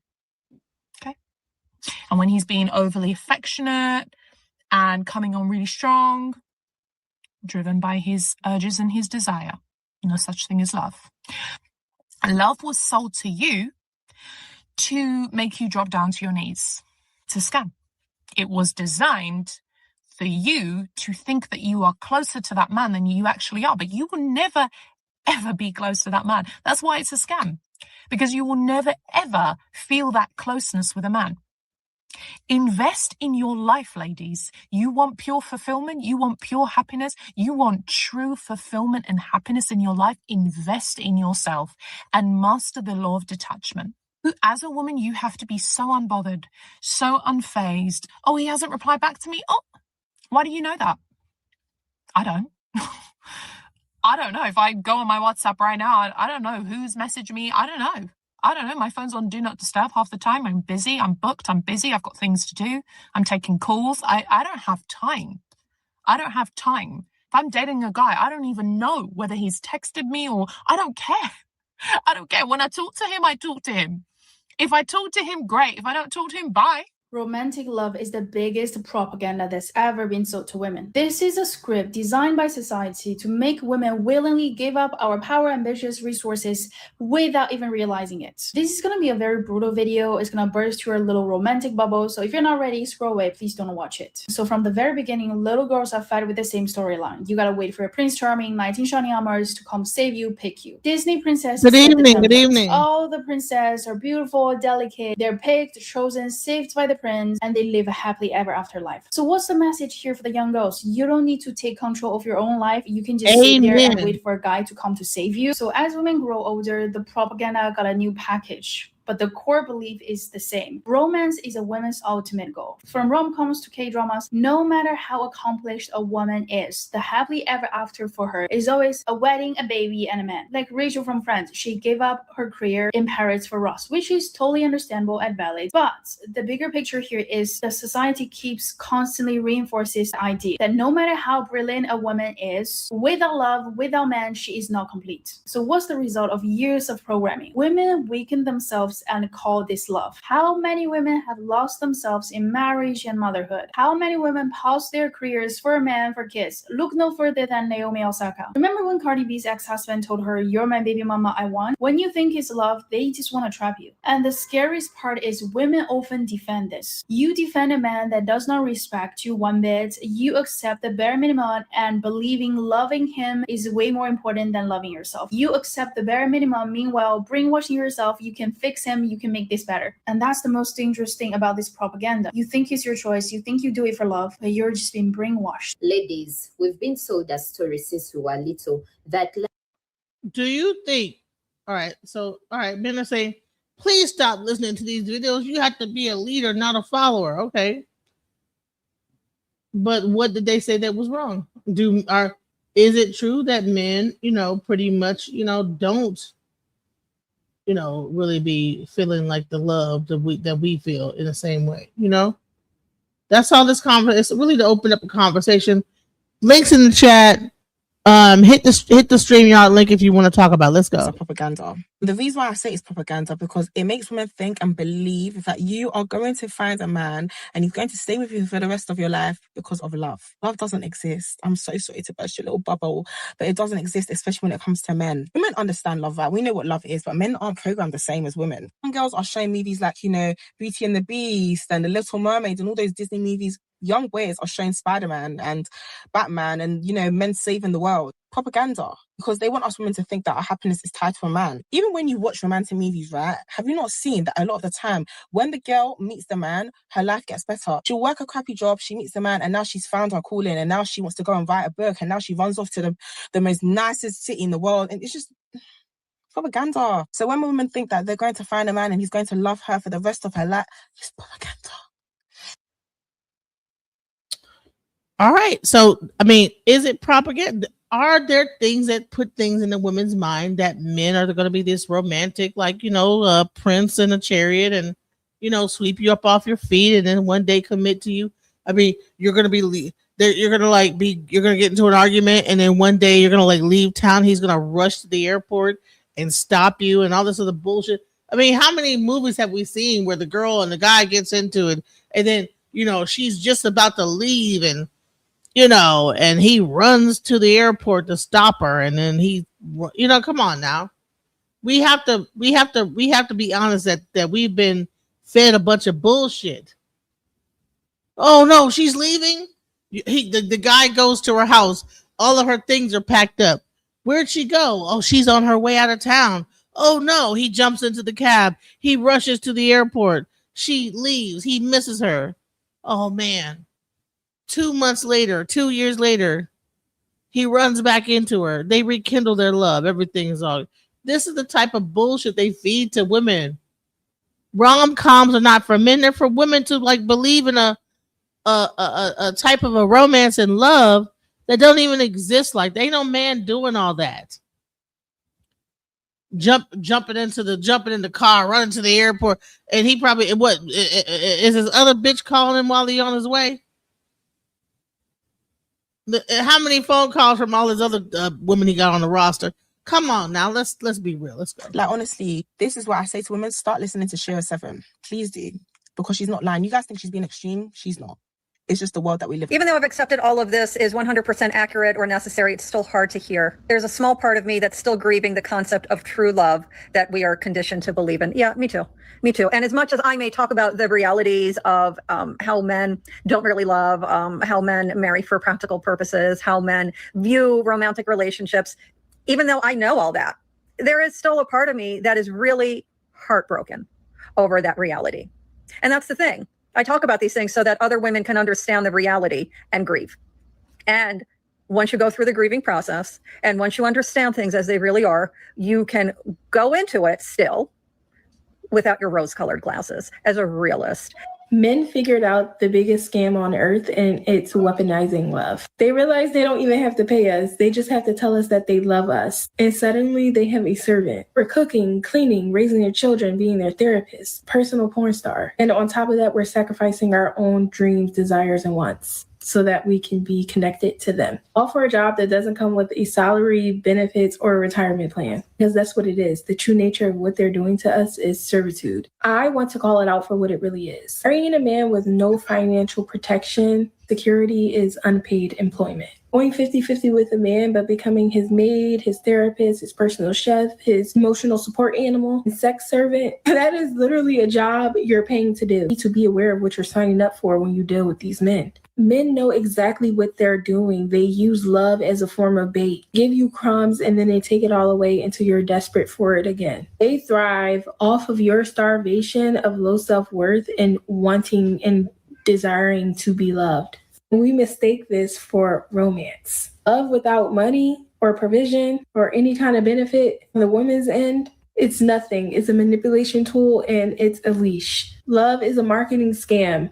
Don't fall for it, sisters. You ever heard the term all is fair in love and war? Or never play fair in an unfair world? You ever heard that term? Why do you think that in the world of dating, in the world of marriage, in the world of love, why do you think that women are the most heartbroken? Because y'all are watching romance, rom-com, fairy tales, and men are not. Men are taught something totally opposite of what you're taught. You're taught to be stupid. You're living in a fantasy world. They're not watching none of that crap unless you make them watch. They're not watching that. You're sitting over there watching romance, and they're sitting over there typing in on the computer with some tissues and lotion. Y'all are watching two separate things. And you're walking into that date, into that relationship with these dumb expectations of rom-com Disney movies. And he's walking in there with that brown cow in his, in his mind. So you know what that means. Brown chicken, wow. He's going in there thinking about rolling around the mattress because that's what he's watching. You're watching Hallmark movies, holding hands, going to the fall festival, pumpkin patch, him giving up his job in the city so he can move to the small town and be with you in your bakery. That's what you're watching. He's over there watching people roll around on a mattress and triples and doubles. So y'all are on two different mindsets. And then you feel guilty for lying to this man when the first thing he told you was probably a lie to get you on the mattress. You never play fair and unfair well. You've been programmed very differently from men. Okay? So you need to start thinking about that. You think a man would feel guilty if he stopped talking to you, or if he dumped you, or if he ghosted you, if you told him that you don't plan on sleeping with him? Think he'd feel guilty for dumping you or ghosting you shortly after he realized you're not going to roll around on the mattress with him anytime soon? You think he would feel guilty for saying, no, I'm so sorry, I can't date you because you're not going to roll around on the mattress with me? No, they would not feel guilty at all, because that's the only reason that they were there in the first place. So, honey, I told a guy, listen, I'm not sleeping with you no more. I went on a date. He said, okay. Be safe. That was his response. Okay, be safe. I was like, damn. Okay, well, I'll be safe then, bitch ass nigga, you know? If you want to go ahead and keep feeling guilty about telling guys what they need to know on a need-to-know basis, using your creative flair to get what you want out of the situation, then I'm so sorry for you. Honey, this is not a war only on YouTube, sweetheart. Or dude, or whoever it is. This is not a war on YouTube. This is a thing that's happening in real life. How many women go through certain things with men? But if we didn't romanticize men and romanticize relationships, we'd be more realistic. The men could stop lying, and then we could have real relationships. The problem is that we have like the women idolize men in a fake way that they don't even exist, and men look at women as sex objects that don't even exist. You know what I'm saying? So you have two different things of men looking at women in one way and women looking at men the other way, and they are not like they're not looking at each other the same. It's all crazy. He looking at you for sex, you looking at him for romance and love. Come on now, let's be real, right? Y'all listen to the sprinkle if you want to. It's never ever about them. We always blame others for our reality. Listen, I'm not blaming anybody. I'm saying that women look for men for romance, which is a fake aspect of like a love, and men look to women for sex. And when we begin to like actually like break that down, then we can have a real honest conversation. Once we get past our illusions and the fantasy of it, and don't think that men are watching rom-coms, just like she said, y'all go ahead and listen to Sprinkle Lady if y'all want to. Y'all listen to her if y'all want to. No, she's making a good point. Women grow up watching romance comedies, romance shows, and like I said, I can tell you the theme so much. Okay, that they get together, they break up because he said something or did some shit. She ends up about to leave town. He finds out she about to leave town. He runs to the airport trying to stop her. He ends up just a bunch of bullshit.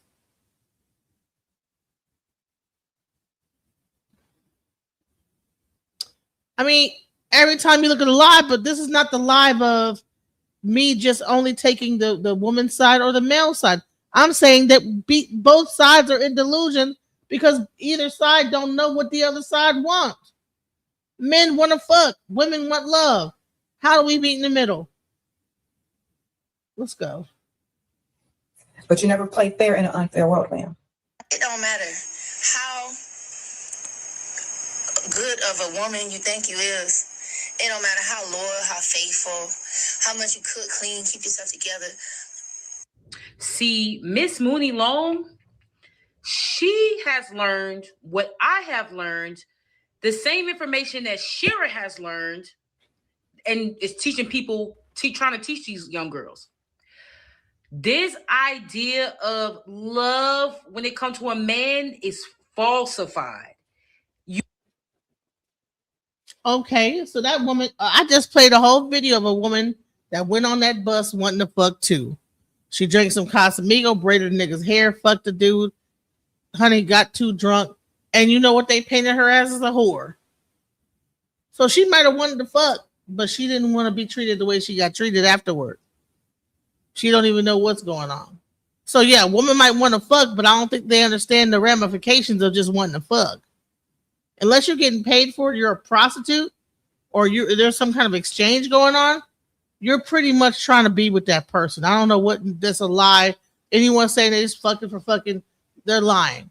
If you ain't getting paid for that shit, you fucking because there's a prospect that you like that guy. Especially if he lays it down right, you're gonna want to be with that guy. So I don't know what you guys know, but y'all need to like really study women because y'all probably ain't getting enough pussy to really understand how women really are. Let's go. You have been lied to. Pretty much what she's saying is, look, I've learned, because she's been married for years. She's pretty much saying, look, I did everything that I thought was possible to keep a man. I made sure I looked good. I cooked, I cleaned, I held them down. I did everything. All what these men are saying, I need a woman to do da-da-da-da. She did it. And she said at the end of the day, men gonna be men. They still gonna cheat. Listen, there's exceptions to every rule. I never said all men. Every time you talk about this shit, people want to go with the not all. That is obvious. Let's not be just so remedial that we know it's not all. There's exceptions to anything. A clock is right 2 times a day. Let's not state the obvious, okay? Not all, obviously. No one's saying all.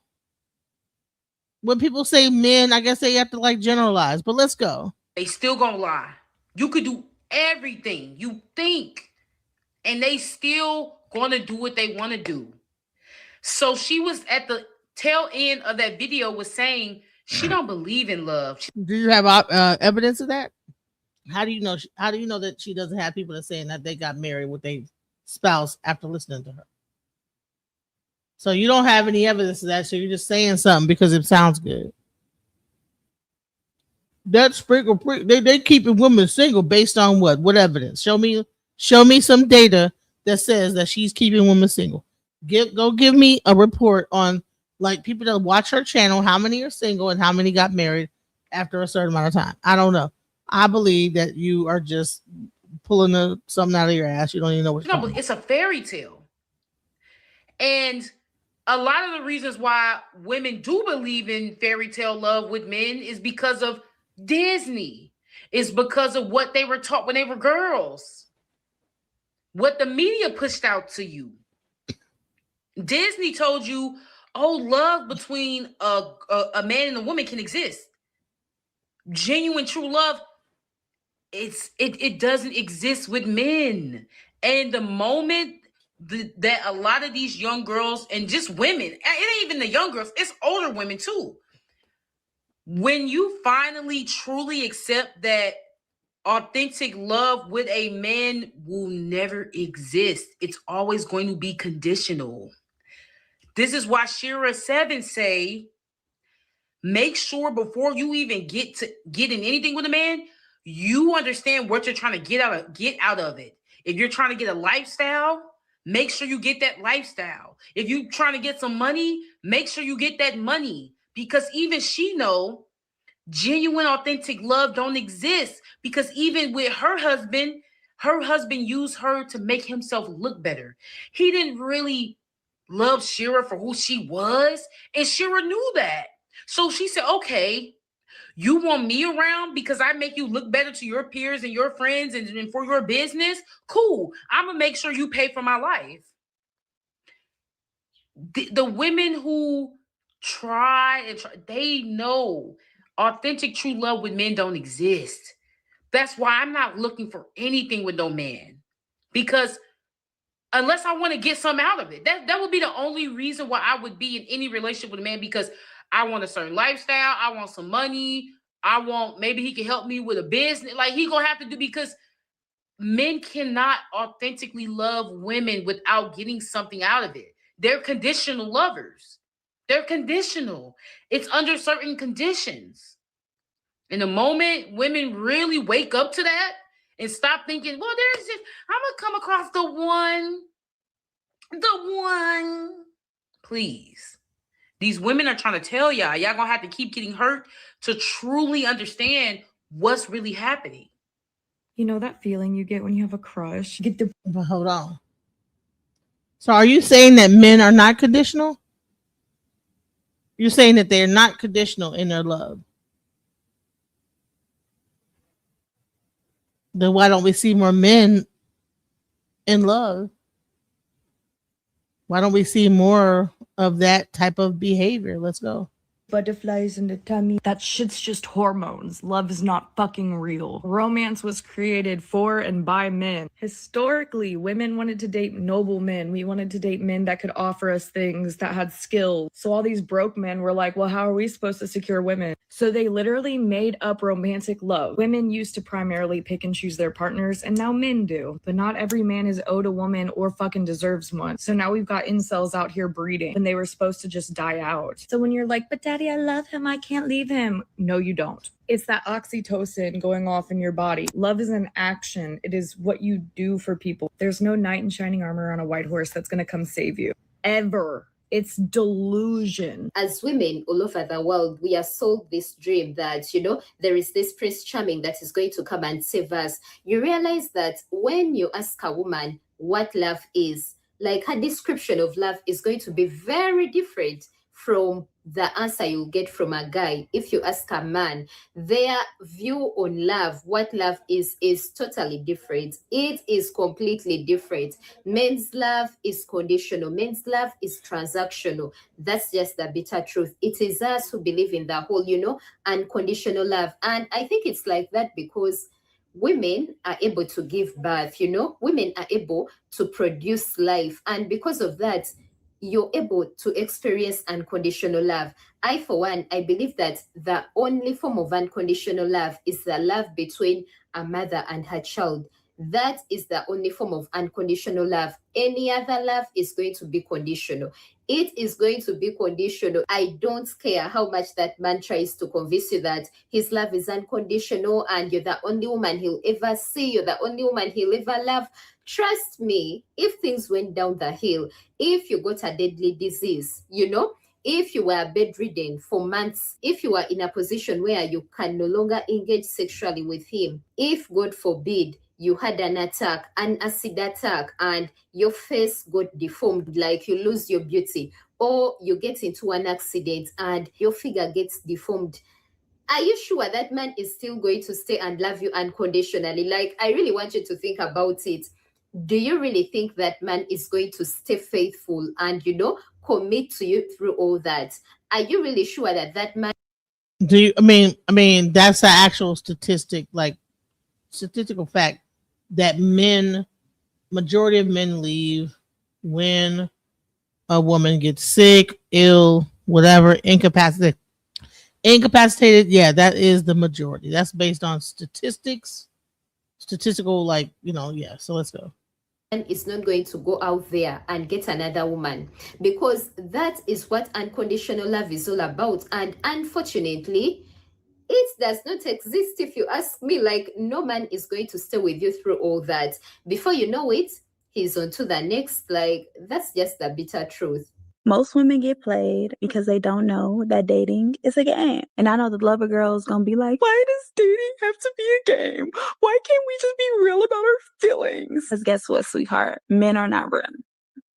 They are the creators of manipulation. That's why it starts with a man for a reason. And you have been programmed with this brainwashing belief, which is called romanticism. And that is for broke men to bribe you with this romantic love, to give you crumbs, to sell you this dream, this fantasy of a Prince Charming coming to save you from yourself. Until you lose that hope of thinking that someone is supposed to save you from yourself, you are going to operate in this state of desperation. You will always end up losing in this game because it is rigged for women, and you give so much of yourself. You overextend yourself. You ignore the red flags because you want this aspiration of love so desperately bad.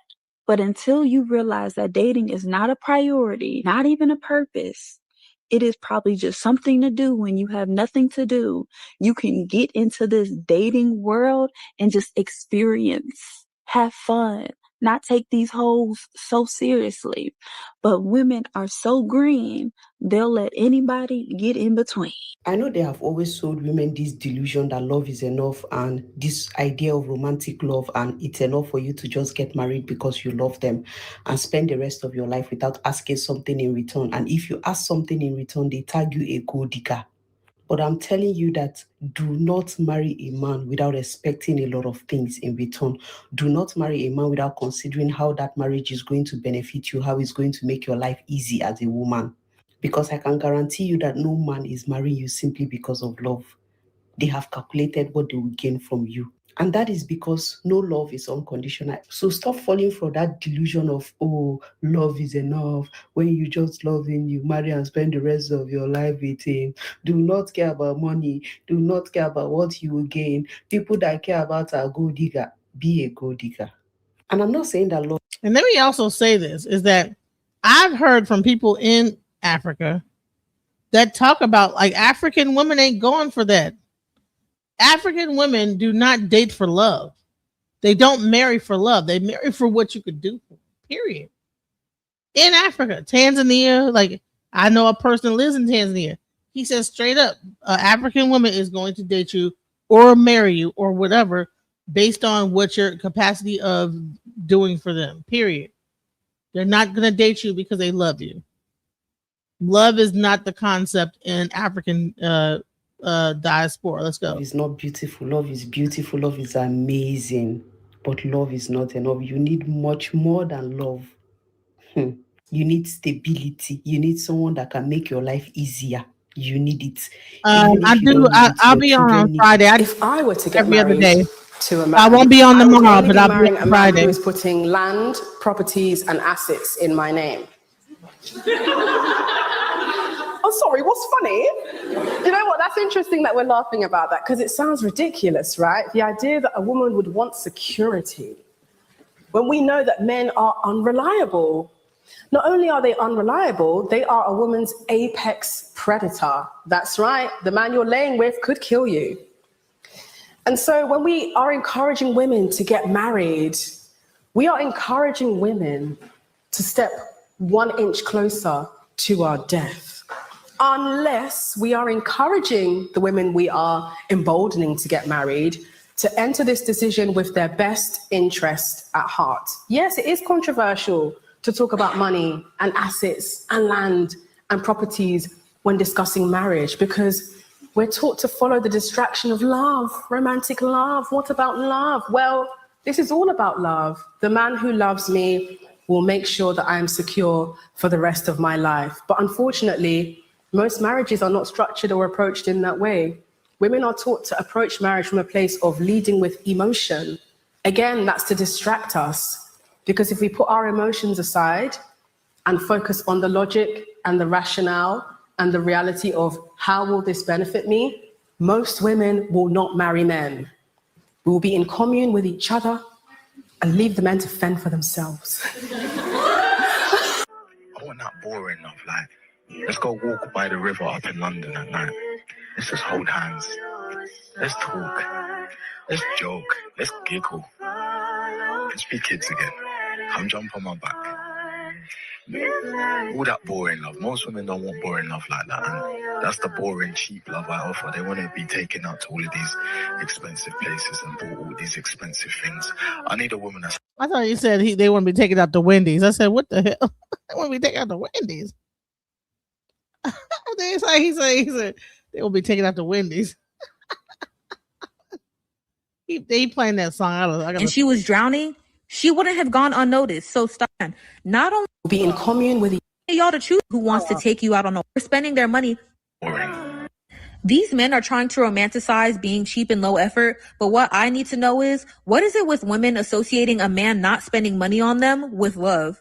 Like, when did that cultural shift happen? Because the thousands of women in that comment section swear that this is true love. And I don't understand why, because these men who y'all are going on the walk dates with and going 50-50 with, will literally take the money they're not spending on you, look you dead in your face, take the half or however much they're not spending on you just to go do the very thing they told you they didn't want to do with another woman. And I've seen this happen multiple times firsthand. Not only that, but there's literally subreddits full of women who found out that their boyfriends or husbands were spending their money thousands of dollars to impress another woman. Like, do y'all not remember that video of that woman who got on here crying, begging her husband to take her on a trip out of the country? And he kept saying, no, we don't need to do that. No, that's not necessary. And the moment they split, he took the next woman on the very same vacation she had been begging him to take her on.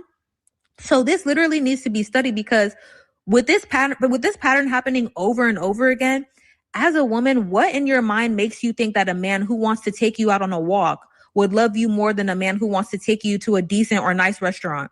Like, what in y'all's mind makes you think that a man who's trying to spend the least amount of money on you possible is more genuine than a guy who wants to take you to a nice restaurant? Genuine question. I need y'all to let me know, because it really saddens me to see that so many women, especially grown women, are still falling for the okie doke. And the gag is, he wants this boring, unconditional, cheap love from a 10 out of 10 Instagram baddie. Not y'all in the comments. No offense. I'm just keeping it a buck with y'all. He doesn't want y'all. The women he wants are too expensive. Do y'all not see how many of y'all were in the comments screaming that you want that boring love, and he's still sitting up on the internet complaining?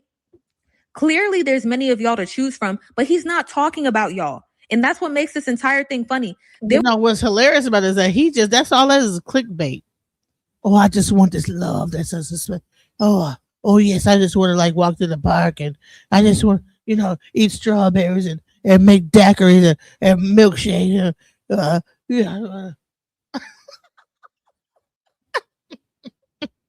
Yeah, girl.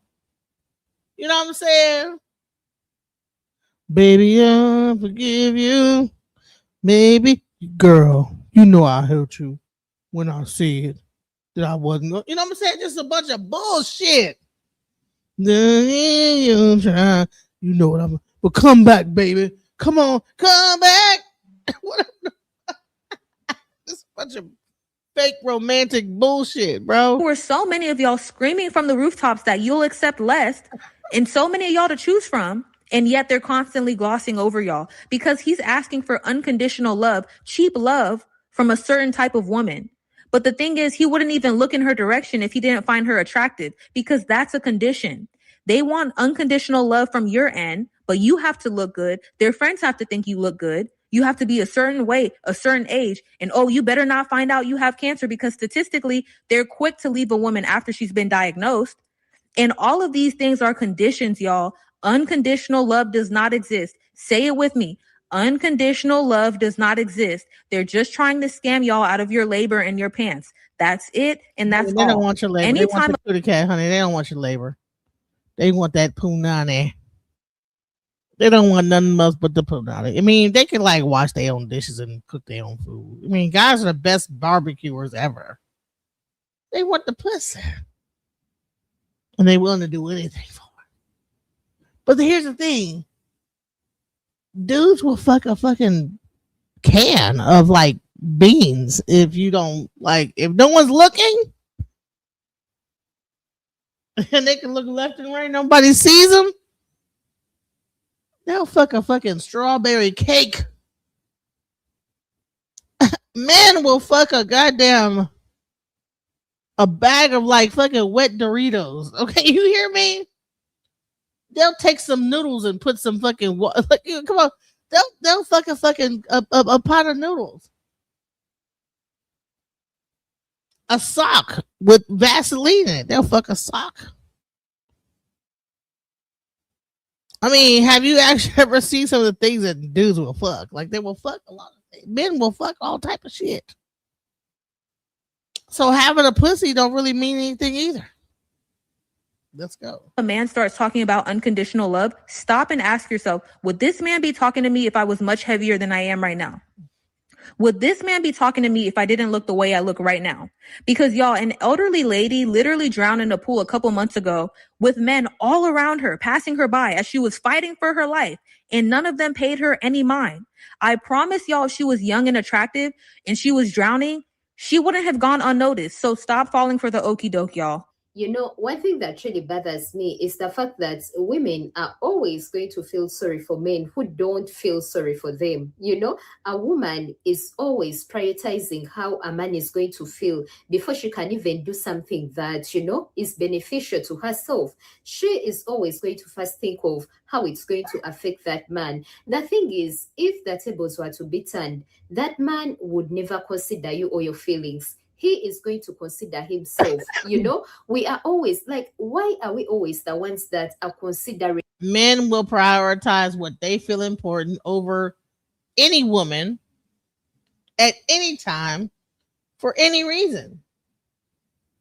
And women have to realize that, and they have to learn how to choose themselves. Choose yourself, ladies. Maybe I'll forgive you.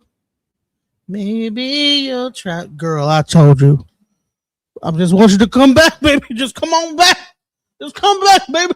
Oh, lonely. Thinking about, oh, I don't want to break up with him, and, you know, go with the other guy who actually can provide you with the life you deserve, the life you want, because you don't want to hurt the feelings of the one that can't. You realize that if that man saw a woman that he is more attracted to than you, he wouldn't hesitate to leave you. He doesn't care if you're going to be hurt. Like, they really don't care, ladies. They really don't care. Why do we have to compromise ourselves and, you know, feel sorry for them and feel bad? They don't feel the same way. They do not consider us. They are always going to prioritize themselves. You know, if the tables are to be turned, that man is going to choose himself. Like Shira said, you cannot play fate. Usually compensated and appreciated for it. But when you become a wife, when you become a mother, you are not compensated or appreciated for any of these things. I don't have a good relationship with my mother. And the older I've gotten, the more I'm like, oh, okay. Even though I don't think she was a very good mother, it makes a lot of sense why she wasn't a good mother. Because what a thankless, shitty job for 98% of women who occupy it. And we're supposed to do it all with a smile on our face because love. Because you love your children. That's why you take care of them. Because you love your husband.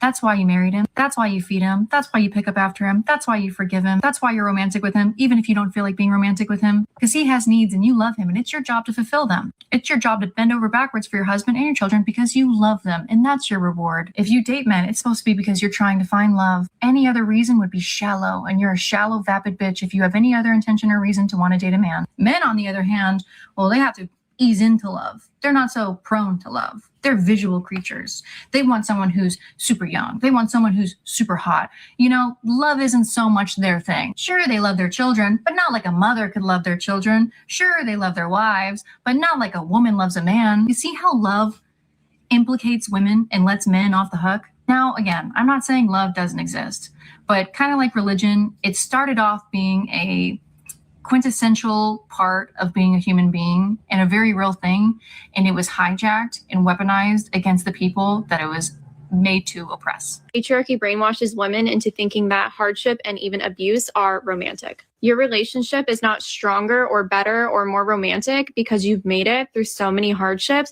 that were caused directly from your partner. Making it through him cheating on you or him having a problem with a substance and then dealing with the abuse that comes with that and making it out onto the other side is not worthy of a medal. It's extremely sad. And I'm not saying this against women. I very much am on your side. I'm saying that the patriarchy trains women to stay against her own well-being. And it's always for the well-being of a man. I'm going to just say this. Men stay longer than women.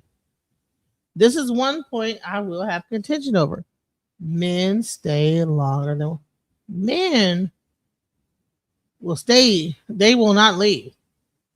Unless a woman finally be like, man, I'm done with this shit and I'm done. They won't leave. They will just stick around. They'll be like, okay, whatever. Unless you do something really fucked up. You know what I'm saying? But if you don't say nothing, they won't go nowhere. I'm gonna test. Man, listen. And when they do go somewhere, they don't really go that far. They will circle back around. Men don't leave. Women do. So she's wrong about that. That's one thing I will say is that if we had a contest on who stayed the longest, men stay. Women lead. Let's go. Really think that cave women back in the day shacked up with cavemen for free, for love? No, we found the strongest caveman and we found the one that brought us back the best wild boars. And we shacked up with that one. There was no such thing as marriage. Marriage was some scam they pulled later. But we found the best mate. Honey, we were not in the cave, so let me just fast forward further. We was not in no damn cave. That's some other shit. I don't know. Honey, we wasn't in caves. That might not be culturally appropriate for my people. So let me just go ahead and zoom past that one. I believe that love overcame everything. I believed if I stayed, even through the bad treatment, if I cared, if I, made a safe space, if I was his peace, that, love would overcome everything. I would find myself in an amazing relationship. That was not the case. I want to clarify. I am not trying to say that all men are incapable of love. That is not what I'm trying to say. There are the odd few men out there that do know how to love. What I'm trying to say is that men are socialized differently when it comes to love. Now, the problem with the patriarchy, it teaches men to express love in ways that are self-serving or disconnected by real emotional depth. For example, honey, let me tell you, the UK sisters and brothers I'm seeing a lot of UKers. The UK, they are going in. The comments from men who are saying, "Oh, she never loved her husband. She never loved her husband, and she was just in it for the money, and she's the one who her husband." And I'm trying to figure out what is it that would lead them to that conclusion. When she decides to speak out about the death of her husband, she basically said he was older. And we could all see the pictures. He was not an attractive man. Hold on. Right? Let me tell you something. If I start dating a dude, it's gonna be like prying my hand, because I don't have time. I'm too old. Stop playing with me. Don't play with it. Don't play with it. Don't play with it. Okay. I'm not trying to be out here. Come on, stop wasting my goddamn. Listen. We need to go ahead, figure it out, and stop playing. I think it was like a 25-year age gap. And she specified that the relationship was very beneficial to her, right? All the ways in which it was beneficial to her, monetary, resource-wise, whatever. And the men are like, "You never loved your husband. You never loved your husband." And I realized that from these comments, seeing men say these things, men do not perceive that you can love them and also make sure that a relationship is beneficial to you. They don't think that both things can coexist. And that's when I realized that, well, I've always known this, but it confirms to me that men require you to take from yourself in order to give to them, right? They do not think you love them otherwise. If the love is not irrational, right? If it's not sacrificial on your end, they don't think you love them. You have to be in a negative when you're dealing with them at all times, or they don't think you love them. If you are a woman, therefore, women are the sole. Romance is a scam actively sold to women to keep us hungry, to keep doing the bidding of the patriarchy. And I know this because nearly every married woman, especially those who have been married for a while, have told me that marriage is not a romantic relationship. The butterflies do wear off and you're just living with someone who is your friend, or in many cases, your worst nightmare. So I have actually asked, and this is what they have told me. So I do wonder why romantic love is actively sold to women when the end goal marriage is not a romantic relationship. So romance basically gets you there, and then you get locked in to do the bidding of the patriarchy. Romance is sold to women so that we enter marriages and do labor. We already know that the patriarchy thrives off the back of women's unseen, unpaid, unacknowledged labor. Nearly every single human being walking the earth today came from a woman. Therefore, women are the sole active contributors to the workforce and capitalism. The workforce is alive today because of women's wombs and women's bodies. And people, especially men, will argue that men contribute too. And yes, biologically, men do contribute, but we're comparing roughly 5 minutes, and I'm being generous here, of contribution to 9 months of pregnancy. And the ratio is 78,000 to 1. So women contribute 78,000 times more than men, going by 5 minutes of contribution. And if you are a tough guy and will stretch it out to 30 minutes, the ratio is still about 13,000 to 1. In both cases, you're still working at a 0% contribution here. And when people say men invent most things, hey, I don't know what kind of dudes are only doing it 30 minutes. We just like shouts out to the 3 hour dudes, because I ain't gonna lie, I didn't have a few 3 hours. I had a few hours. I don't know what's going on with her. 5 minutes. What?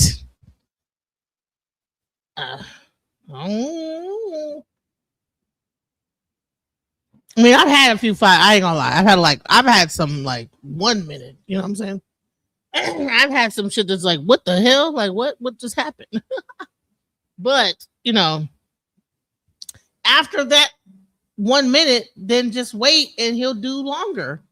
It might last about an hour or two, but that first one might be like, and might be about 1 or 2 minutes, and then after that, you gotta wait. So the first one will be 1 or 2 minutes. Wait, and then he'll get it back. Then that second one will be like longer. But normally the first one is kind of like quick. You know what I'm saying? Because for whatever reason, I don't know why, but you know, I've had a few situations like that was like real quick, like five. So yeah. Women invent men. Women literally manufactured 8 billion people and the workforce. Romance is a very fleeting feeling. It gets you attached to someone to then choose to tolerate them for life. Sometimes they end up being disappointing or just average. And by the time you realize you've already done the most significant labor, which is giving birth, raising children, pouring your all into a family that benefits others more than it benefits you. I mean, all we get is fulfillment, yet another intangible feeling. And the conditioning is so strong that even intelligent women fall for it. I wouldn't even put it past myself to fall for it too. People are going to keep repeating the cycle. I mean, you know, listen, maybe I'm because I'm old. I'm not fixing to fall into no like traditional role. Anybody with me, I'm at the time frame now. We're gonna probably be traveling, doing this and that. I'm not fixing to be cooking and being Molly housewife. You know what I'm saying? So it depends on where you are in life. You know, if you're younger, a lot of these people are old as hell, like talking like they're like 20. Like, ma'am, you're past that time frame of you know what I'm saying? Like, anyways, I don't want to be rude. Let's get into this other subject. Let's go into this. What do men bring to the table? Because a lot of time men will ask, well, what do you bring to the table? Well, what do men bring to the table? You know what I'm saying? Before I go, let's go.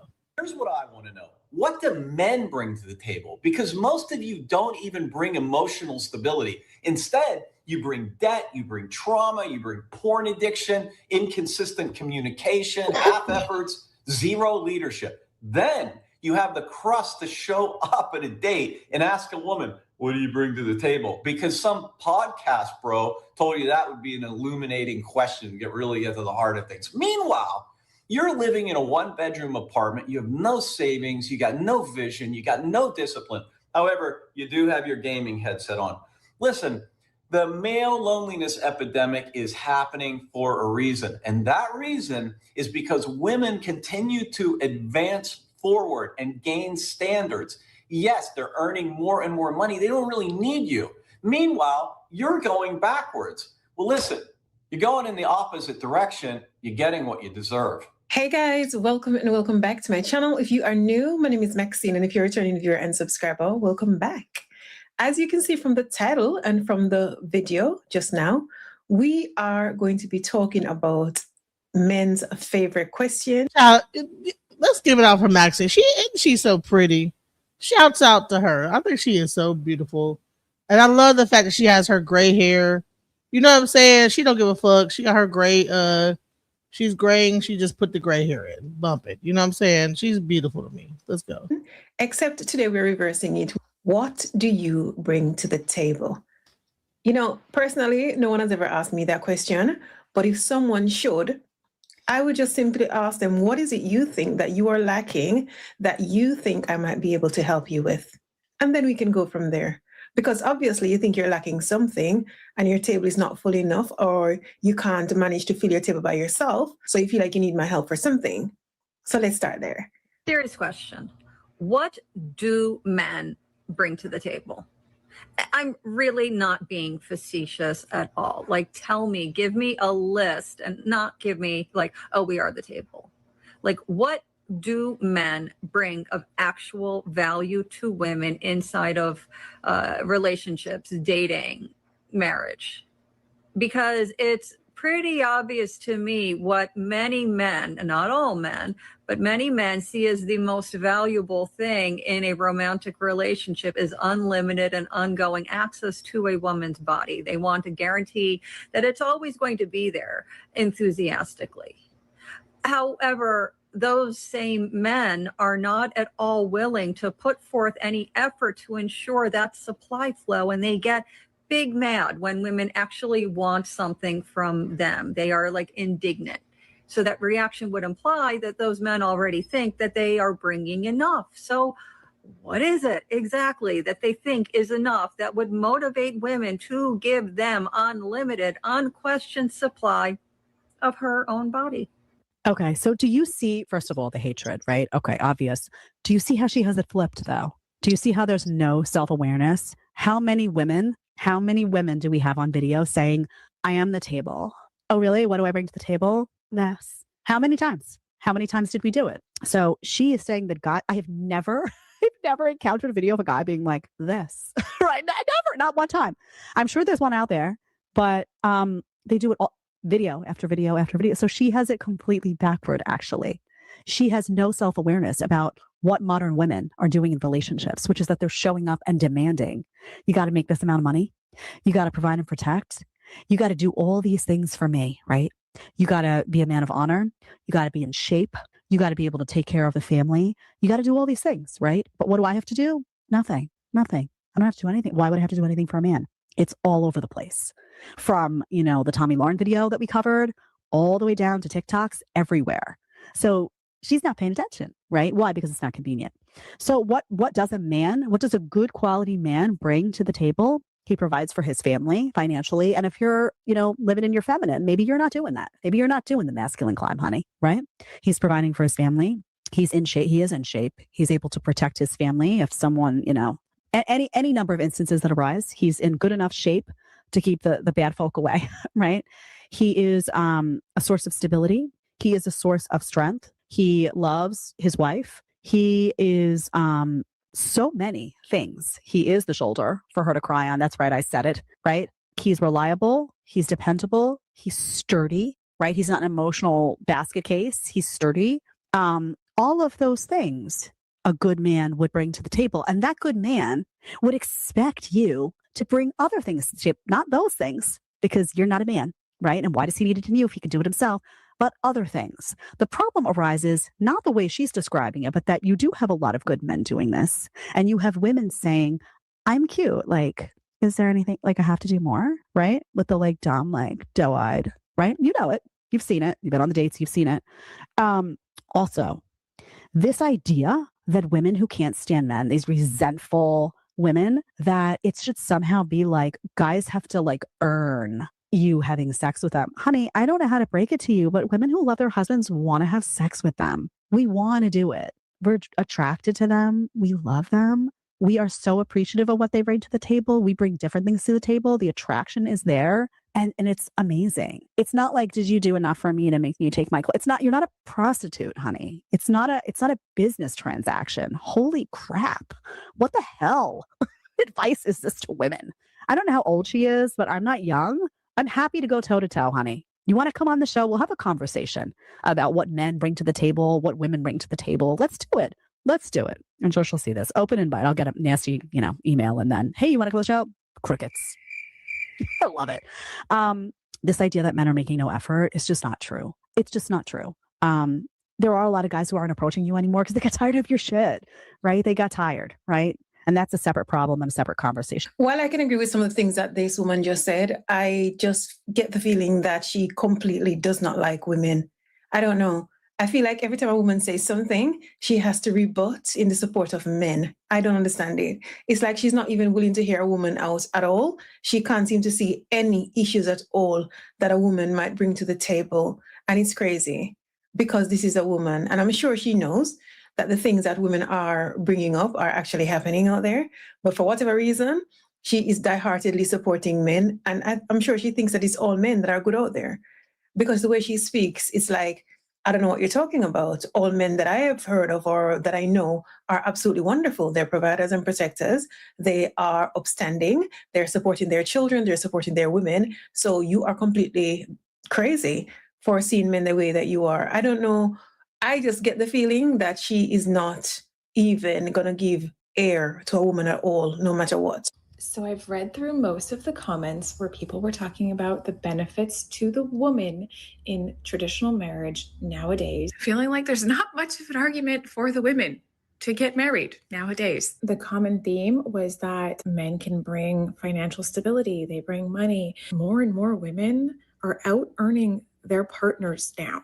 If his biggest offering is his paycheck, but her paycheck is significantly larger than his, but then she comes home from work like he does, and then she's doing most of the household duties. She's planning everything. She's got the invisible mental load that she's carrying and planning for everything, and he's resting, or he's going to the gym while she's cooking dinner, and he's not contributing more than his part of the finances. What is he really contributing? Because she doesn't need that. She doesn't need that anymore. Women used to need that from men, okay? Because we couldn't buy homes, we couldn't buy cars, we couldn't do anything without a man signing off on it or paying for it, okay? So we used to require financial dependence on a man. We don't need that anymore. Not a necessity. What are you bringing? What is being brought? You know, the whole like, what do you bring to the table that men like to ask women? Like, what are you? We bring the D. We bring the D to the table. And so when you bring it, do you slap it down on the table? What do you do with the D? Like, what do you do? Bringing, dude? I think nowadays it is easier for a man to give a woman money than to make himself available to her emotionally. It's just easier to give her material things just to keep her quiet and to kind of deflect from what she's asking for.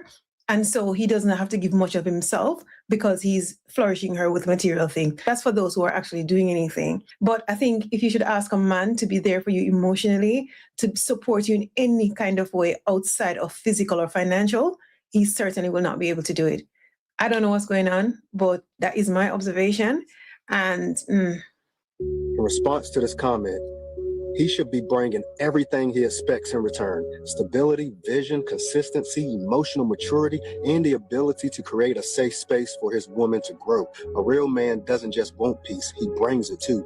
He doesn't just want loyalty, he lives it. He shows up with a plan, protects what he builds, and doesn't make his presence a guessing game. If he's asking for respect, submission, or trust, he better have earned it through character, not control. But let's not confuse being a provider with just making money. Provision is also about presence, protection, and purpose. She should feel emotionally covered, spiritually aligned, and mentally supported. That's what a man is supposed to bring. And when he does, the right woman will match that energy effortlessly. It's not about roles, it's about responsibility. And a man who truly leads, builds, and nurtures deserves everything he asks for. That's all a bunch of bullshit. Men bring the D. They bring the D.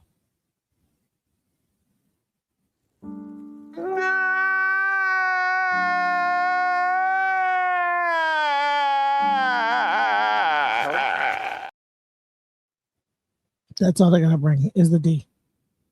The motherfucking D.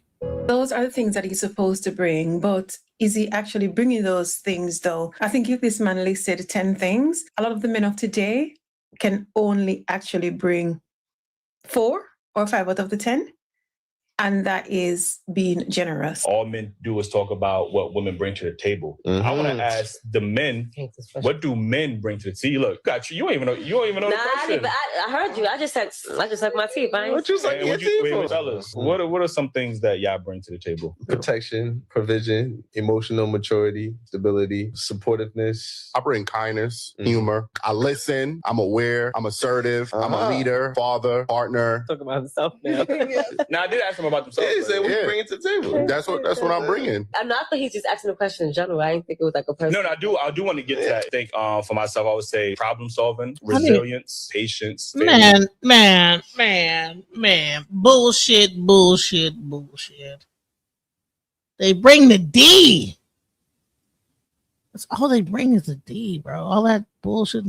patience, resilience, Sicilians, and Brazilian, the Brazilians, the Sicilians, and the Philians. We bring the D, bro. That's all they bring. We bring the D. Why gotta be so complicated?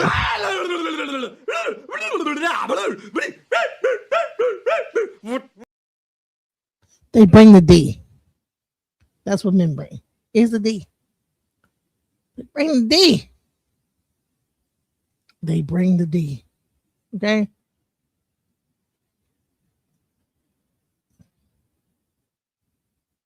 We bring Rebellions. We bring Sicilians. We bring the Provolents, the Flobulents, and the Sloblets. He is very important to me. So, I would do everything in my ability to make sure my family and my wife is good. Clear difference when I ask the fellas what they bring. Nobody seemed to get triggered by that. Able to calmly express what y'all can bring to a successful long-term relationship, right? None of it had to do with money or personal accolades. None of it was selfish. I think that's what the difference is. Women automatic. You see how we had no problem? If We I was didn't on a even date, say nothing. I'm just saying. You didn't suck no teeth, man. You didn't suck no teeth. I hate this question. You know, I really believe when men ask women, what do you bring to the table? That is really like their version of like reverse psychology. Because like when and everywhere did men ever bring more than dick and possibly paying some bills or paying for a couple days to the table? Okay? Like if we really think about this, most relationships, even marriages nowadays, that are 50-50, where the woman is literally working the same amount as the man. She has to come home and take care of the kids. She has to come home and cook and clean. So you are a maid, you are a chef, you are a mother, you are a fucker. And on top of that, the man is asking you, what do you bring to the table when it comes to working? Like that got to be some type of reverse psychology that they came up with because, and this is not a dig to stay-at-home mothers or wives because y'all do so much. You wear multiple hats. Men who have to take care of their kids when the kids are sick say this in studies about, wow, I didn't know it was so much work taking care of my kids. But you really want to ask these women, whether you work or not work, what do you bring to the table? When I really feel like we need to be asking men more, what do you bring to the table? Because even when y'all bring dick to the table, if you look up research, 80% of women never, ever, ever have a big O. The first time they had a big O was through sexual toys, was through the rose, and not through you.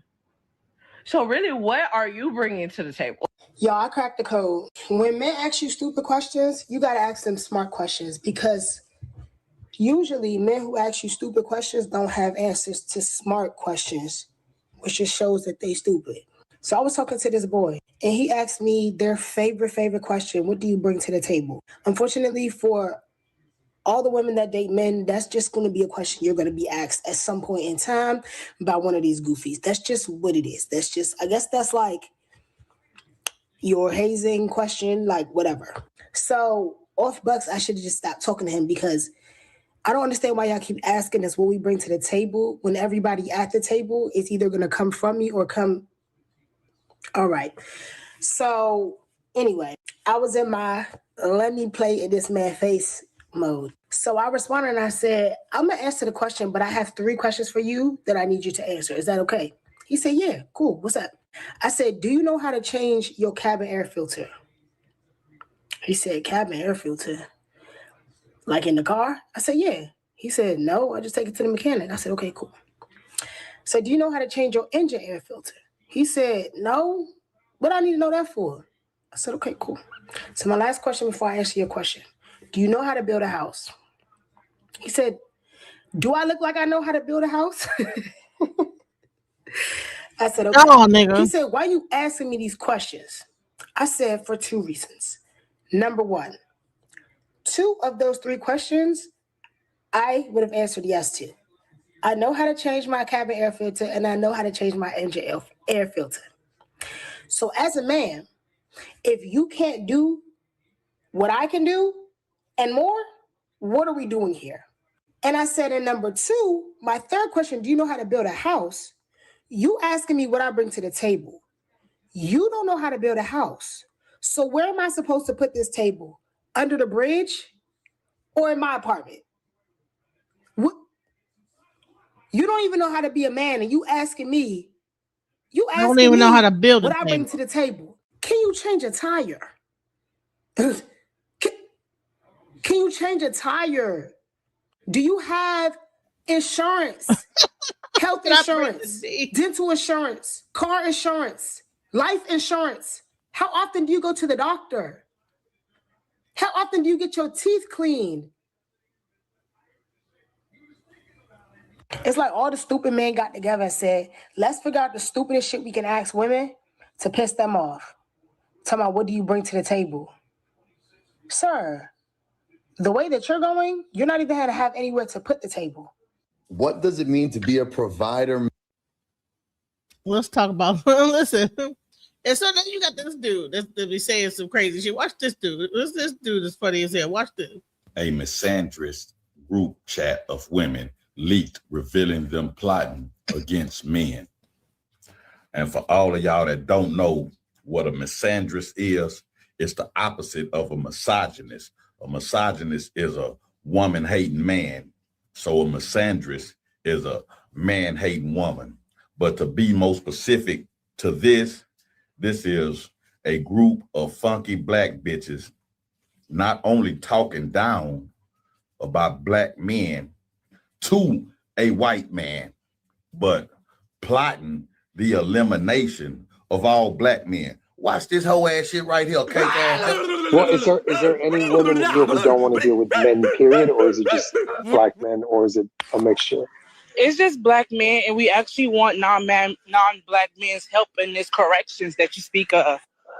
So what are the corrections that you're looking for specifically? Force, because that's the only thing that's gonna work. But I mean, what are you looking for black men to arrive at? A place of understanding of like, what do you want to see? Well, we believe that there is no hope for them. That we don't believe in changing their minds. We don't. But I'm trying not to say what I really want to say because you're on stage. But if they could not exist, hey, we wouldn't be mad at. I think for me, I want the coddling culture to kind of stop. I think they get validated a little bit too much and they're not held accountable as much as white men, Hispanic men, Asian men. Like the legal system works in their benefit a little bit more than they think it does. They're seen as the ultimate, like most oppressed. And I think that coddling culture needs to stop and they need to be held accountable for their actions. Because we live in white male patriarchy, white men set what's socially acceptable. So with you all setting what's socially acceptable, the degenerate behavior of black male culture needs to be checked, and there needs to be more, because we're no longer looking for accountability from them because they've proven that they will not take accountability. We need the men who set the culture to make them take accountability by exacting some sort of consequence for perpetrating behaviors that are not socially acceptable because you all create the socially acceptable behavior. Nigga, do you believe these funky black bitches right here, cake ass nigga? First off, you won't find another group of women anywhere in the world disrespecting or plotting the demise, the elimination of their respected group partner. I'm talking about the man that has the most in common with them. The crazy part is how they want to run. You bring the D, bro. You bring the D. That's causing all the chaos in the black community. This is the motherfucker who set everything into motion to happen as it does. Motherfucker talking about you set the social standard. Where you think the black man got it from, fucking bitch? And this is not justifying the black man's actions because we have a lot of faults and we have a lot of flaws and we got shit that we need to fix.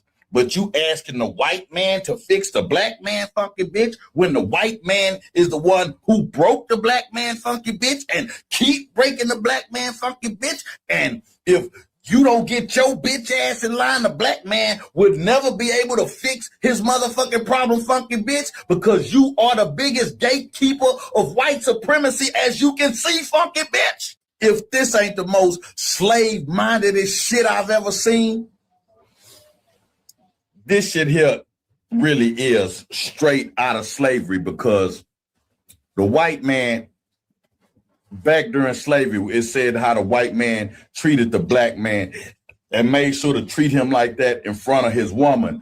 And the black woman still wants the black man to be treated like that by the white man in front of her, to be socially castrated and socially emasculated, and basically want the white man to rape the black man and put that dick on the black man, just so the black man will mind her bitch ass and succumb to her whims and emotions and thoughts and feelings. Ain't that a bitch? You stupid, funky black bitches don't understand what social engineering is, funky bitch. You don't see that our community has socially been engineered to act this way, to produce these results, funky bitch. This system is not broken, funky bitch. This system is doing exactly what them people designed this shit to do, funky bitch. And I know a lot of people are gonna scream Willie Lynch. And then you got those that say Willie Lynch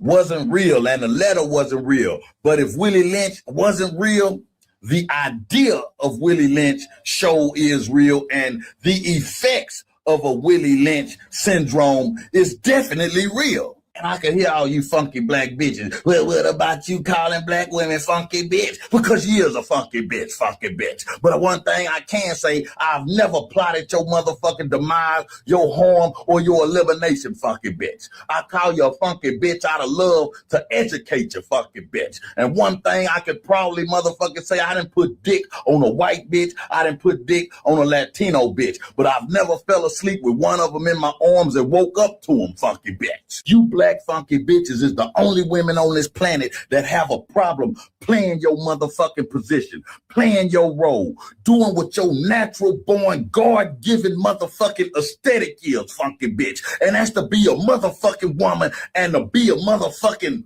nurturer and a goddamn builder of a home, funky bitch. You want to run some, funky bitch. You need to get your motherfucking head slapped off your body, funky bitch. How about that part, funky bitch? Oh, now he talking about abusing black women. You should protect black women.